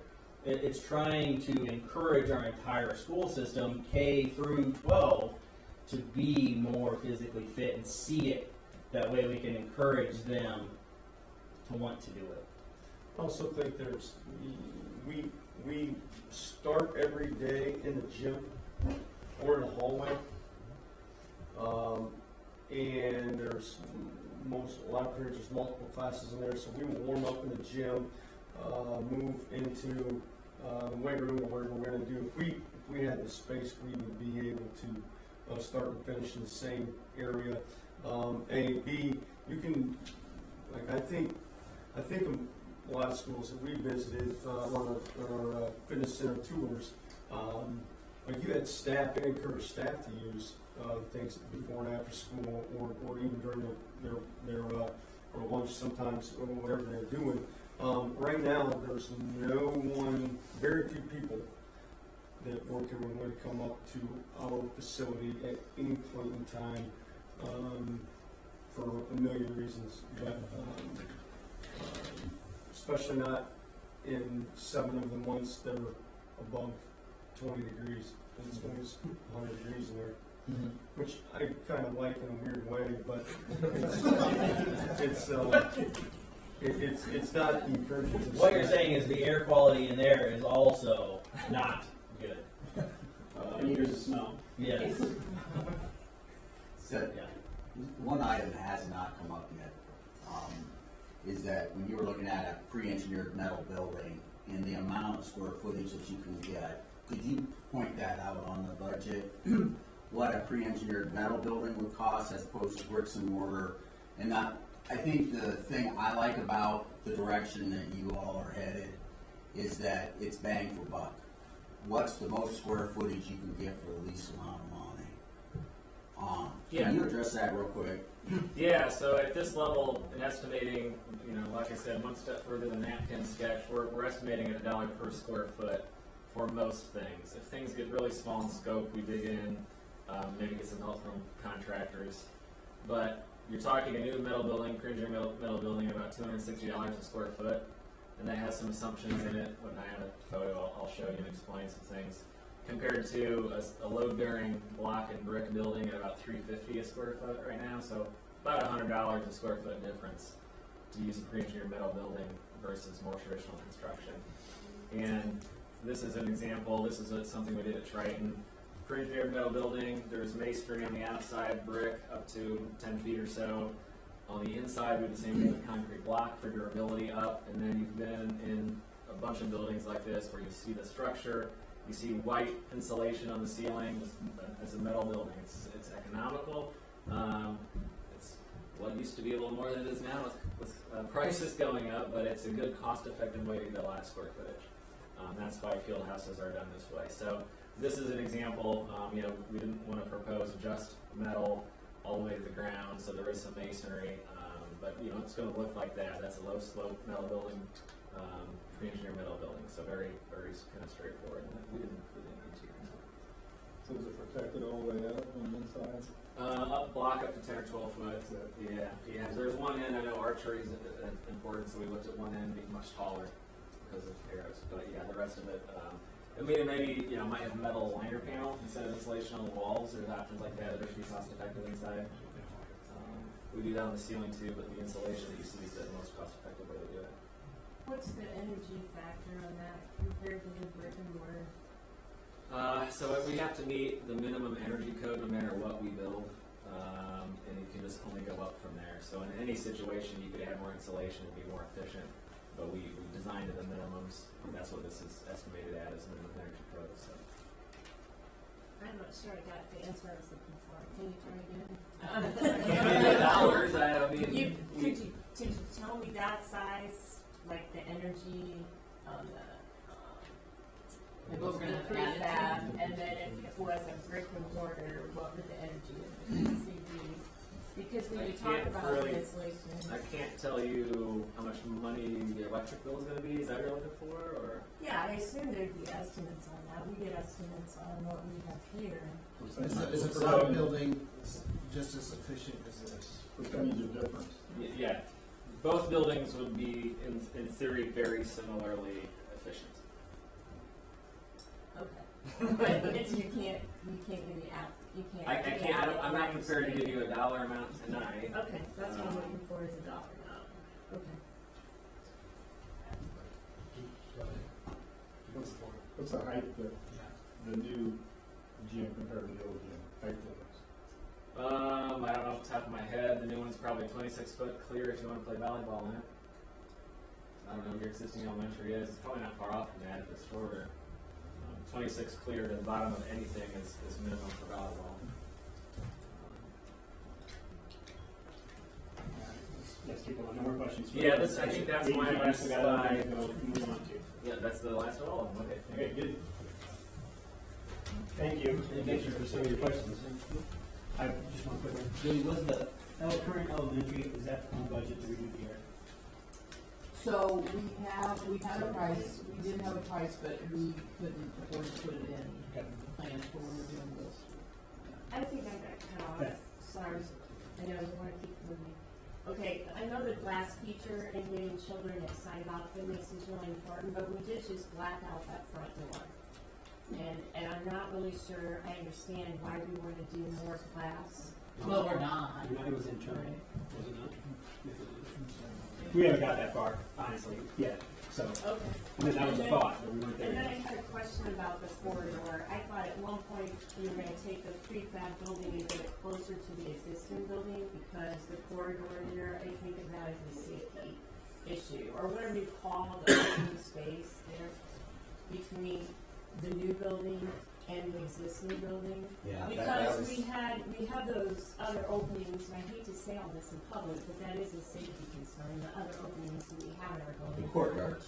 Yeah. So why would we do So that that was one of the things that Adam did for us is to offset, the ability to offset, so that's why he offset it as much as we could, but you still want to keep keep sunlight as well as ventilation for the unit vents along those classrooms. So you can't get it all the way against your building? You wouldn't. You don't want want to, you can't. You could. I don't think you want to, but you could. It's possible. I'm just thinking in terms of what some of our safety issues have been with those other areas, to just have another opening there. Yeah, so this one at least isn't enclosed. It's open to the open to east, and I think it's 38 foot or so off the current building, so it's not going to feel like a tunnel. But having daylight in the classrooms with kids in it all day is very important, in my opinion. and the ventilation that you need for the unit ventilators, the air conditioning system, the heat in those rooms has to have fresh air. So you can build a wall right next to it. You just have to separate it. Then we're going to have to duct all that up through the roof and bring in air in a different way. But yeah, I think the daylight would be the biggest thing in a classroom. We would have 6 classrooms on the elementary side that wouldn't have a window anymore. Kindergarten, 2/4, 2/3, and 1/3. If you were to butt it up against it. So that would present a safety issue too. Yep. And more expensive than to, work with those windows and those existing. So just for everybody, the courtyards, if you've been in the school, not everybody has, those courtyards were, one of the main things was to bring natural sunlight into the classrooms and not take it away, which I think is very important because I enjoy being outside and seeing what's going on out there. But just so you know, that's what that's for that part for kids. And then there were no other plans really considered. I was at that meeting and we went with this plan. But as far as, because with a weight room, we wouldn't really need another high ceiling kind of building. We would have a lower ceiling building for the weight room itself. And there was no plan looked at the back of the building with the existing area that was there that was talked about. Over the years, we looked at all of those. 5 years ago, we looked at one off of where the current weight room is, building there, and then up further north toward the shop areas. We've looked at most options, I would say. You have looked at those shop areas? We looked at building an addition up toward the shop area. It was still on the exterior of the building, not within the shop area. Not within the shop area, it wasn't looked at. Okay. Yeah, and there's a mechanical mezzanine in there too, so there are some other things to deal with in the current shop area. Not to say you couldn't fit a weight room somewhere, but I don't know where the shop areas would go unless they feed them. But yeah, we've looked at quite a few options over the years. I mean, any of these that are specific, we could try to, answer again. I think it would be helpful to just kind of see what some of those figures are like compared to the figures for this. So yeah, I just have to rerun numbers because every it's more and more expensive every year. So, and I had escalation on there, and I didn't point that out, I guess, today. But trying to account for that. The thing I struggle with the most is that we need 2 things. We need the locker rooms done, we need a weight room done. I feel like we get locker rooms and kind of a half-butt weight room. And like to spend 5.8 and not get everything we want just seems, and then to say, hey public, we're probably going to come back to you in 3 years and ask you for more. Like that just, I struggle with that. And that's obviously, that's not you. You're giving us the thing we want. But that's the plan I struggle with the most. Because I want to live more than. Oh, yeah, I do too. I mean, I have been very supportive of the athletic program. And so is my husband and my son, even our daughter. And we, want to see good things here. But if you're telling us as an expert that you've seen these other options and they're not as good, I mean, we have to go, we have what we have, I just don't. The functional and programmatic needs of the school corporation, I mean, we'll try to help you fit that however it can fit. If the main goal is a weight room or a gym, I mean, I'm just saying we've looked at lots of options over the years based on various ideas and concepts. Doesn't mean we found the right one yet, but it's whatever the best program is for you, we're happy to help you try to get it. Well, we often get different bids when we have to purchase something, and so I just think it would be helpful to see some money around some of these other options before we have to make a decision on this one. Yeah, and so again, I'm just doing a construction estimate based very early in design. It's not a bid, it's not a hard number. It could come in above or below that. It's just our best estimate based on the current markets and how we're talking about the construction. And so if the weight room could have its own building that was for the weight room, in its own section, I would just like to see other bids before we move ahead with this. It's just so that I can say that things were really looked at. All right, let's move on to the technology report. Okay, thank you, board. I'm not sure how to follow up with that presentation, but the 2021-22 technology report, very similar to the previous years. It was very much a status quo. For technology, we didn't do anything new and big and exciting this year, which is good. So I just want to run through this real quick. We continue to do a one-to-one program. Every student has a Chromebook that they take home. We did purchase 300 new Chromebooks to replace old devices for grades 2, 6, and 9. This last purchase was paid for from ECF grant money, so we did not have to use common school loan money to pay for the Chromebooks this time around. We still use Verizon hotspots for a few students that do not have internet access at home, and that continues to be paid from Gears money. So we got a grant for those, which I believe will be running out soon. Infrastructure, again, no major upgrades to infrastructure. Everything is up to date. State reporting, IDOE continues to use the new state reporting system. Now we're in year 2.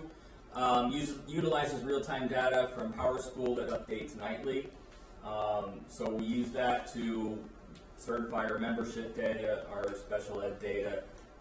Pretty much anything we're sending to the state now comes directly from PowerSchool. So all that data is updated real time. And still bumps in the road, but it's getting better. Curriculum, we continue to use Canvas as our learning management system. Teachers continue to learn and do new things with Canvas. Students are still learning as teachers are learning. We continue to get parents onboarded so parents can look at what their students are doing, and that continues to be a learning process for parents. Still using Trust Tech Systems to contract for all of our engineering and hardware support. We still use the Common School Loan for all of our major technology purchases, Chromebooks, any major infrastructure purchases will go through the Common School Loan. No major software purchases. We still use the 5-year sustainability plan. That changes as things come up. There'll be a Common School Loan coming to you in December. We actually had to add battery backups to this one, which wasn't part of the original plan. So hopefully that'll be coming to you in December. One I guess, thing we did in the elementary, we replaced all of their projectors and smart boards with interactive display panels. So every classroom now, minus 5, we're still working on those, have 65-inch display panels. Interactive, think of a big 65-inch TV, which touchscreen, internet capable, they're all wireless, they're all hooked to the computers. They're really, really cool. I invite you to stop in and look at those when you do get into the buildings. Teachers love those, students love those. It's got a lot of capabilities for bettering our instruction for our students. This is really a step up. It's amazing. I mean, that's what we had. So we will look at getting those into our junior, senior high. We actually do have 5 in our math classes in junior, senior high. So our math teachers really, really like those as well. So the last thing we did this year was we updated our website. So, but you already saw that and knew about that. So again, status quo for technology, which is what we like to do. We like to see that everything works. No major issues. Questions?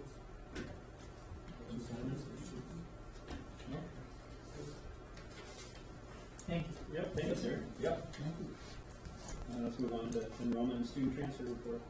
Okay, so I have the enrollment report as well. So this, we certified our count, September count data at the end of September.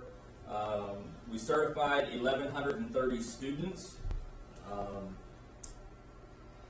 This is a decrease of 48 students from the previous fall count year. We currently have, or as of September 16th, we had 202 transfer in students, which is a decrease of 17 transfer in students from the previous fall. I kind of looked at where some of this loss came from because it's a pretty large number and something we really didn't expect to see. Just some raw data. We graduated 93 students last spring. The current count day, when we counted, we only had 85 kindergartners. So that accounted for approximately 8 students right there. If I did my math right, 87. We lost 11 sixth graders. We lost 12 ninth graders over between count days. So those two grade levels took the majority of our lost students. We are looking at, and we just implemented today, a survey, just basic Google form that will look to track underlying reasons that students might be leaving our school district. So as a student transfers out, whoever handles that transfer in our building is going to fill out this quick survey. Who are they? Did they move out of our district? If they didn't move out of our district, why did they leave us? Did they homeschool? Did they go to a online academy? Are they upset with our policies? Did they get expelled? You know, anything to help track where these kids might be going and why they're leaving us. That's going to be, I think, helpful to us as an administrative staff to kind of see if we have underlying issues that we don't know about. Because 48 kids was a big loss of kids this year.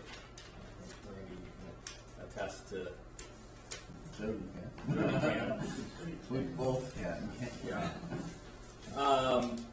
I looked at all of the kids that transferred out between count days. So I looked at from the earliest transfer out I have would be October 26th of 2021. That was the first one after our count day last year. I just looked at, just kind of pulled some numbers together. Between count day of 2021, which would have been September, and the end of the school year, we had 34 students transferred out of Smith Green. Of those 34, 6 moved out of state, 2 were expelled, 1 graduated early, 2 dropped out, 5 went to online schools, and 18 transferred to schools inside the state. So it's kind of all over the place. Between the end of school and count day of this year, we had 69 transfers. 2 moved out of state, 4 decided to homeschool, 3 went to online school, and 60 transferred to other in-state schools. Of those 60 kids that transferred in-state, at this time we don't know if they physically moved out of our district or are they still living in our district but chose to go to a different school. We don't have that data, which is why this survey is going to help us. You know, if they did go to a different in-state school, if they're still living in our district, why did they leave us? So that's going to be key. But that's the enrollment numbers. Again, 48 kids is a pretty good financial hit. I looked at current numbers. We're back up to 1138 right now as of today. So we have gained 8. Hopefully that continues to go for our next February count day. Do you want to piggyback on anything? Across the state, or across this part of the state, I think there was only one school district at the last, Paul, you might be able to recall this. I think there was only one school district that saw an increase in enrollment, so it's not necessarily unique to Smith Green to see a decrease, but we certainly would like to understand why and maybe see if that can't be something that we turn around in the future. And it starts with hitting data and making sure we understand, you know, where our kids are at and where they're going.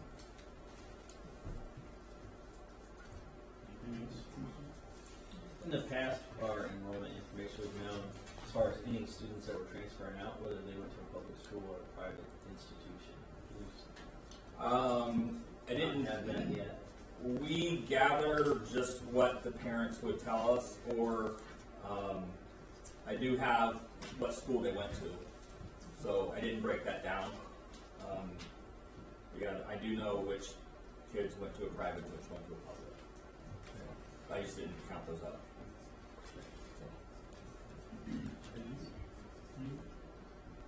Thank you again, sir. Very important information.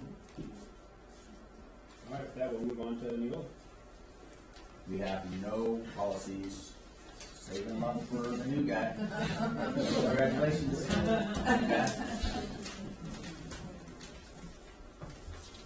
All right, so one of the last things then will be our public comments. And I'll just remember the 3 minutes. No students or personnel we talked about. So, Mr. Troy. Even if it's good. I'm Randy Troyer. I'd like to thank all you guys for serving on the board.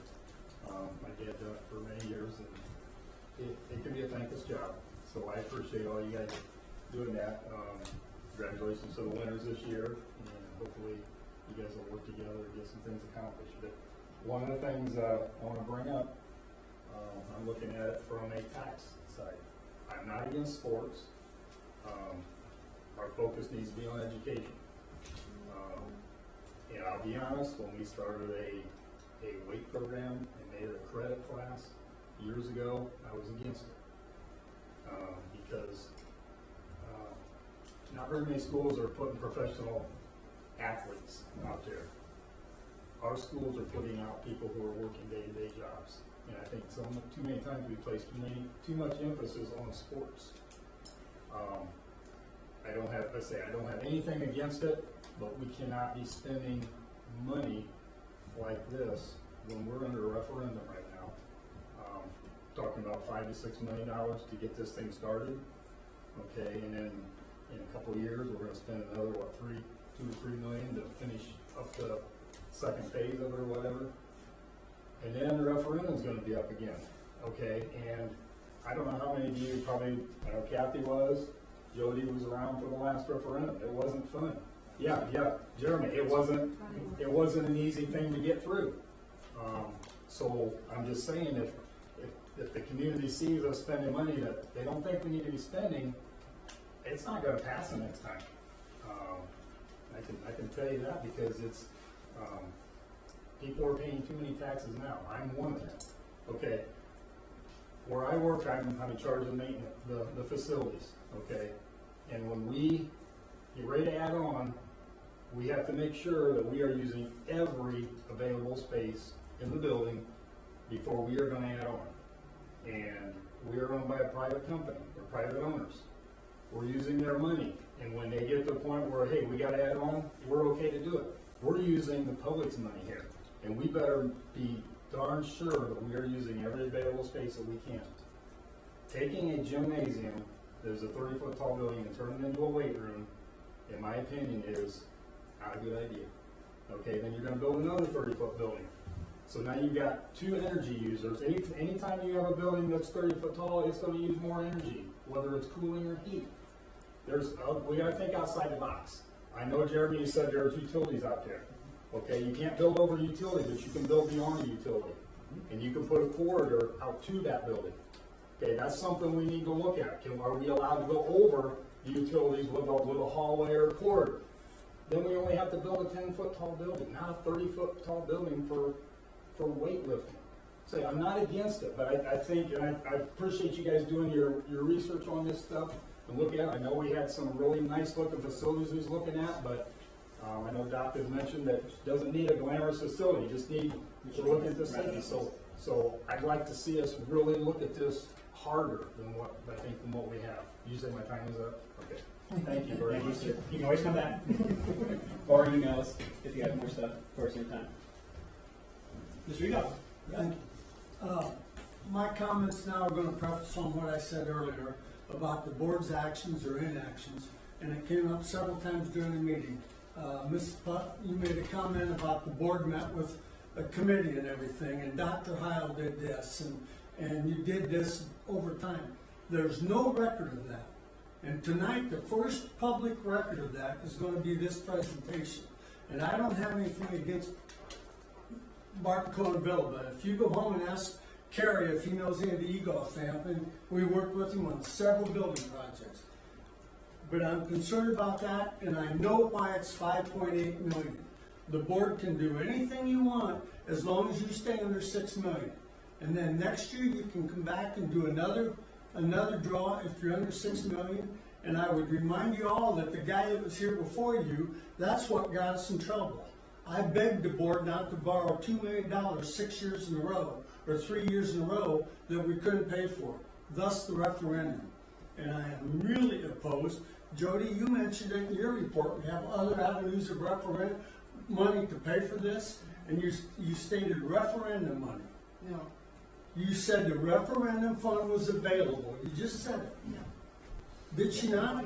No. Oh, That's not how I what'd said she it. say about the referendum? Okay, let's don't argue about that. But we're gonna end up using referendum money for that to make those payments. We're going down to enrollment. That was my last question, was to ask about the enrollment, our historic enrollment, because it's going down every year. And I'm just tired of, I would like somebody on the board to tell me why there's no record of this and how it got started. I have a family on there that's on this board for 24 years, and we never did that.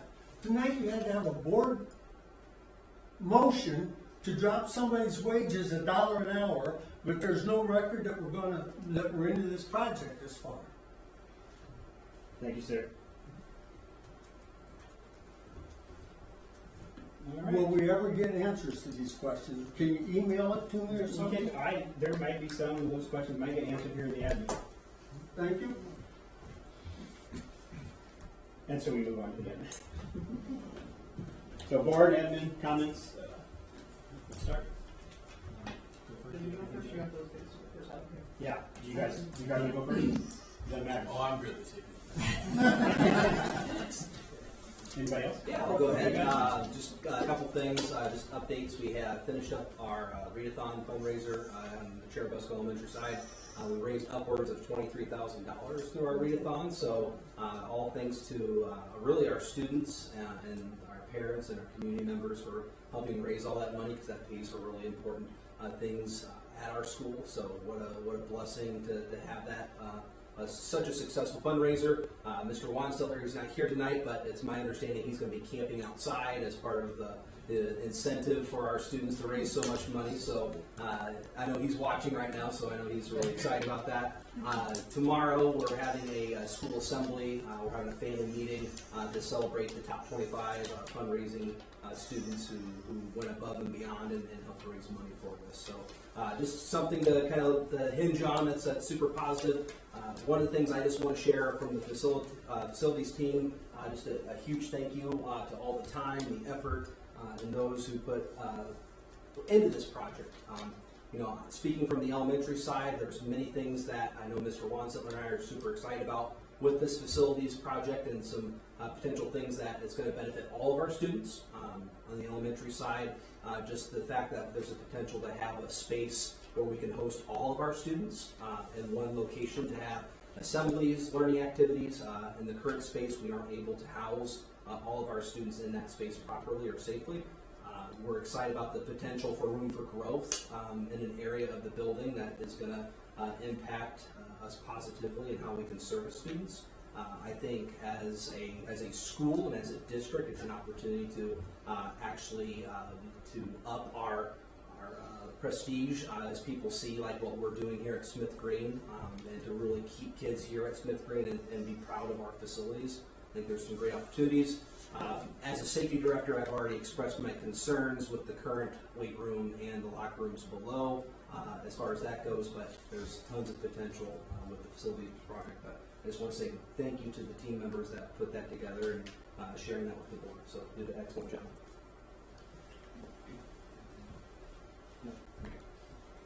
Hey. All right. You sure?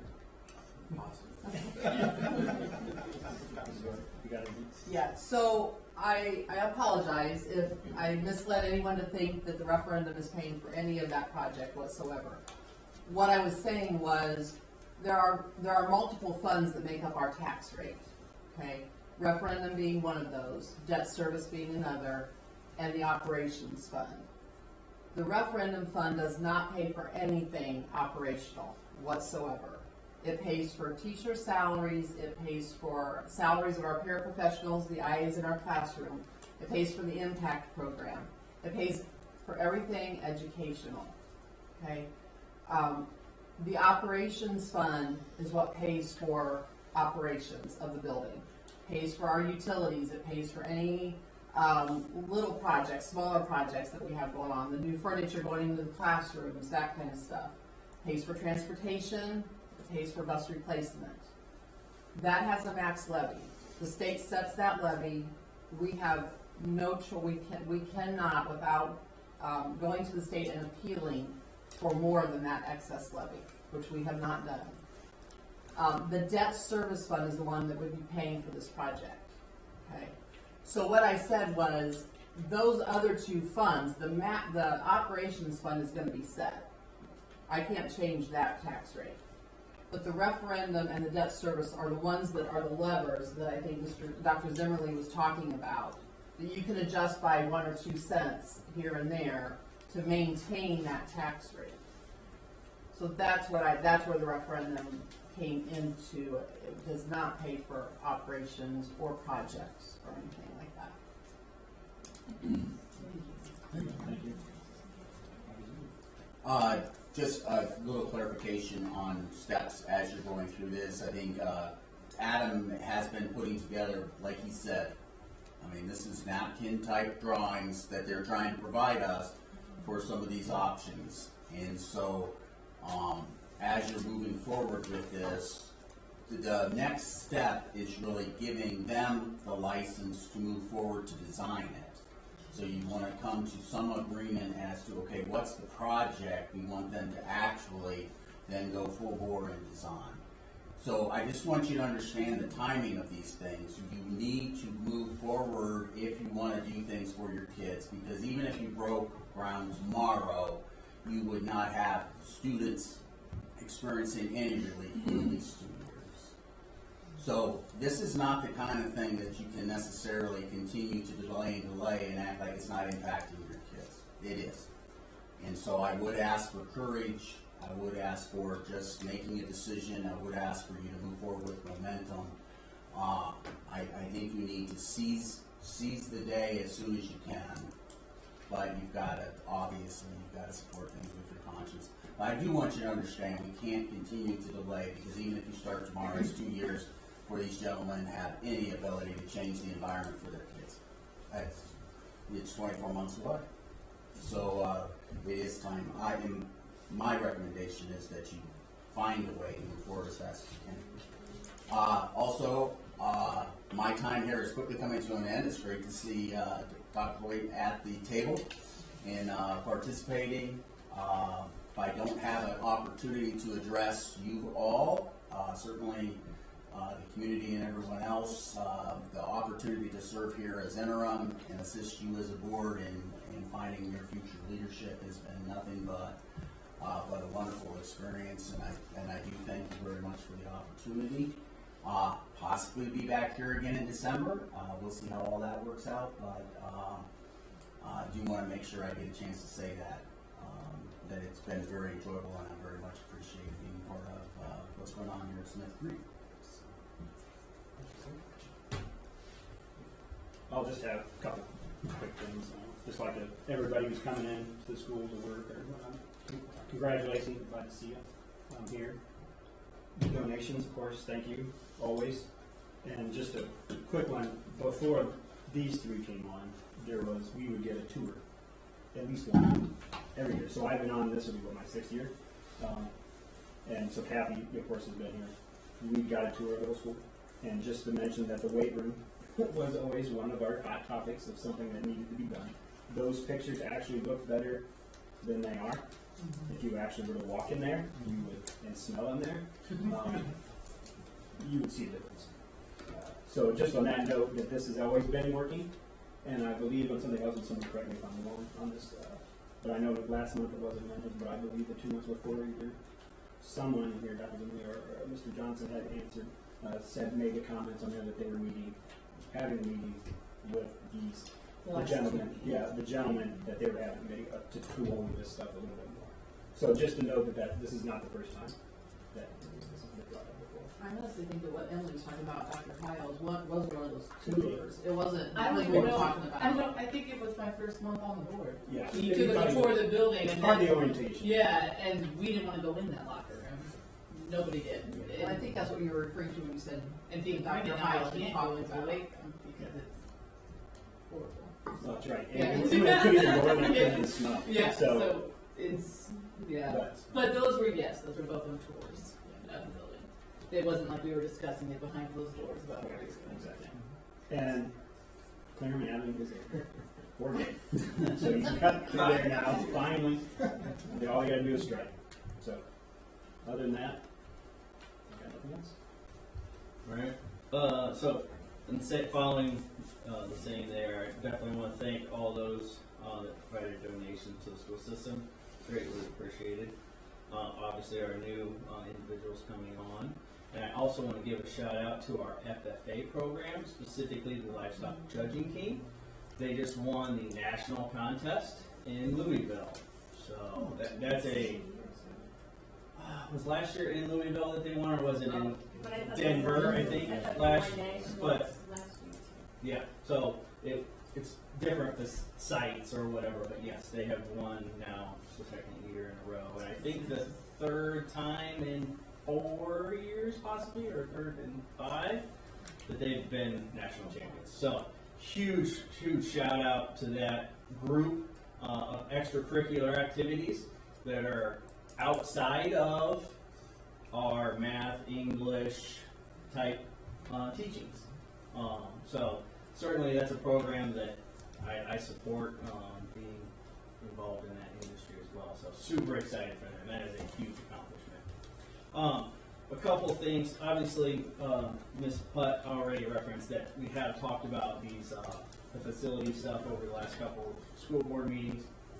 It's also on our capital projects plan. Those items are on there as well. So it is documented, and certainly our superintendents can work through those plans, which are approved in school board meetings, to move those along. And part of looking at that, the only way to obtain an estimate in this case is to have the services of an architect look at options and to come up with any type of legitimate estimate. No different than if we were looking at an HVAC system for the end of the building that needs replaced. So looking at outside organizations to give us cost estimates is very normal in the day-to-day. So as far as your questions, I hopefully that answers what you had asked there, Mr. Egoff. That's fine. The capital projects, okay, it's in capital project. I came the night you adopted that, and you gave a total and went right on down the road. I was sitting here, and it's all been formulated, and this is our capital projects plan. This is what we do. I don't want to be an adversary, but there's too much secretive stuff going on in this board, and it needs to change for the public. Dr. Zimmerly made a good point. I agree with him completely. But you've got to remember that there's people footing the bill. And we went through that vicious referendum, and then here we're going to spend it. I promise you, when we get done, it'll be $5.9 million, and next year you're going to come back and want to borrow some more to add on, because you can do it without any public stopping you. I just want to make sure that you had poised questions. I wanted to make sure that I had answered those questions as far as that goes. I believe I had, but I just want to make sure. I wanted to reach out and say thank you as well to the team, to Nate and everybody on that team that put together the presentation. I certainly appreciate that. Obviously, this was the first time that I had seen that as well. So bringing us all up to speed on and all that. So I certainly appreciate that time. Thank you. I wanted to say that literacy night was wonderful. I had 2 elementary students, and I thought that was wonderful. We also went and saw Cinderella, and that was phenomenal. I cannot believe how good that was. Thank you for your time. I very much appreciate it, and Stevens out for coming too. I really appreciate it. Oh, Nate. Hello. Yeah, you've been here the last 2 or 3, I think. Yeah. Thank you. I appreciate you putting that together tremendously. I do. It's a difficult decision. So it's you want what's best for the school, and I definitely know the need for the weight room, without a doubt. So the best way to move forward with that is just going to be a difficult decision no matter what we do. I want to thank you for the weight program. I know, Mr. Troyer, that people don't go on to be professional athletes. A lot of people don't, but I think it's amazing what that brings to people that I went to school with and people that my children went to school with. And because they could be a part of an activity that they were proud of and felt like they belonged in our community, that a lot of them rose above themselves. And I just had said something to Zach and Paul about one of the young men who was in my son's class. And his brother ended up incarcerated, and he ended up on a very different path because of what happened with athletics. And so I want to see good things too. And it is going to be a difficult decision, like Mrs. Pratt was saying, but I just wanted to pause and say thank you for what you do. And I think you reach some of the kids that are some of our on the edge kids, and I appreciate what you do. And then on an exciting note for me, Missy Goffman has started a campaign called Lights Up, and so she is working to get grants to provide some new lighting in the auditorium, and she's asking for people to give donations. And so I just wanted to announce that publicly. If you would like to donate to that project, the day of giving is November 29th, and she's really hoping that people will jump on board and support the light project. And do you want to add some things about the corporation supporting that too? So that is part of our capital projects plan as well. She was able to get some estimates for like phases of the project. And so we, when I have not gotten our budget back yet. When we get it back, I'll be fine tuning some of those capital projects and bringing them to you for approval. We're hoping that we can give $50,000 to $75,000 towards that lighting project for the first phase. So again, waiting on the budget to come back, and so we can start to fine tune some of those projects and bring them. But yes, the corporation is also contributing money to that lighting project.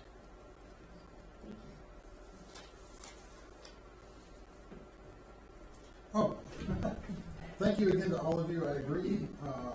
It will be a difficult decision, but I think our students will be better for wherever we end up with it. And we will certainly take your advice and consider it with everything else that the community feels. But thank you for the effort you put into it so far. And I'd like to thank Dr. Zimmerly for serving and truly coming in and speaking for the needs of the community and the school while you were here, even though it wasn't very long. So, and you had lots of unexpected challenges along the way, and I just appreciate the service you've given our community. That's all.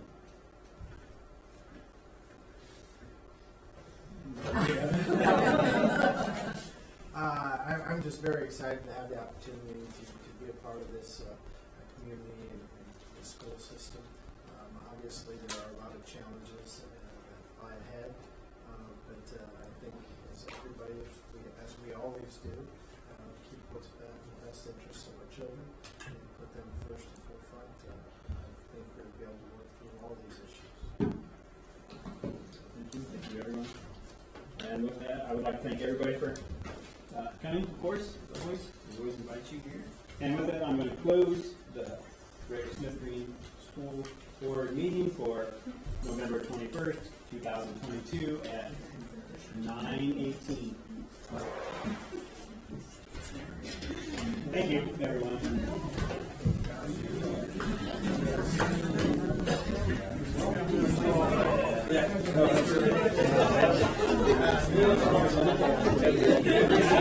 Yeah.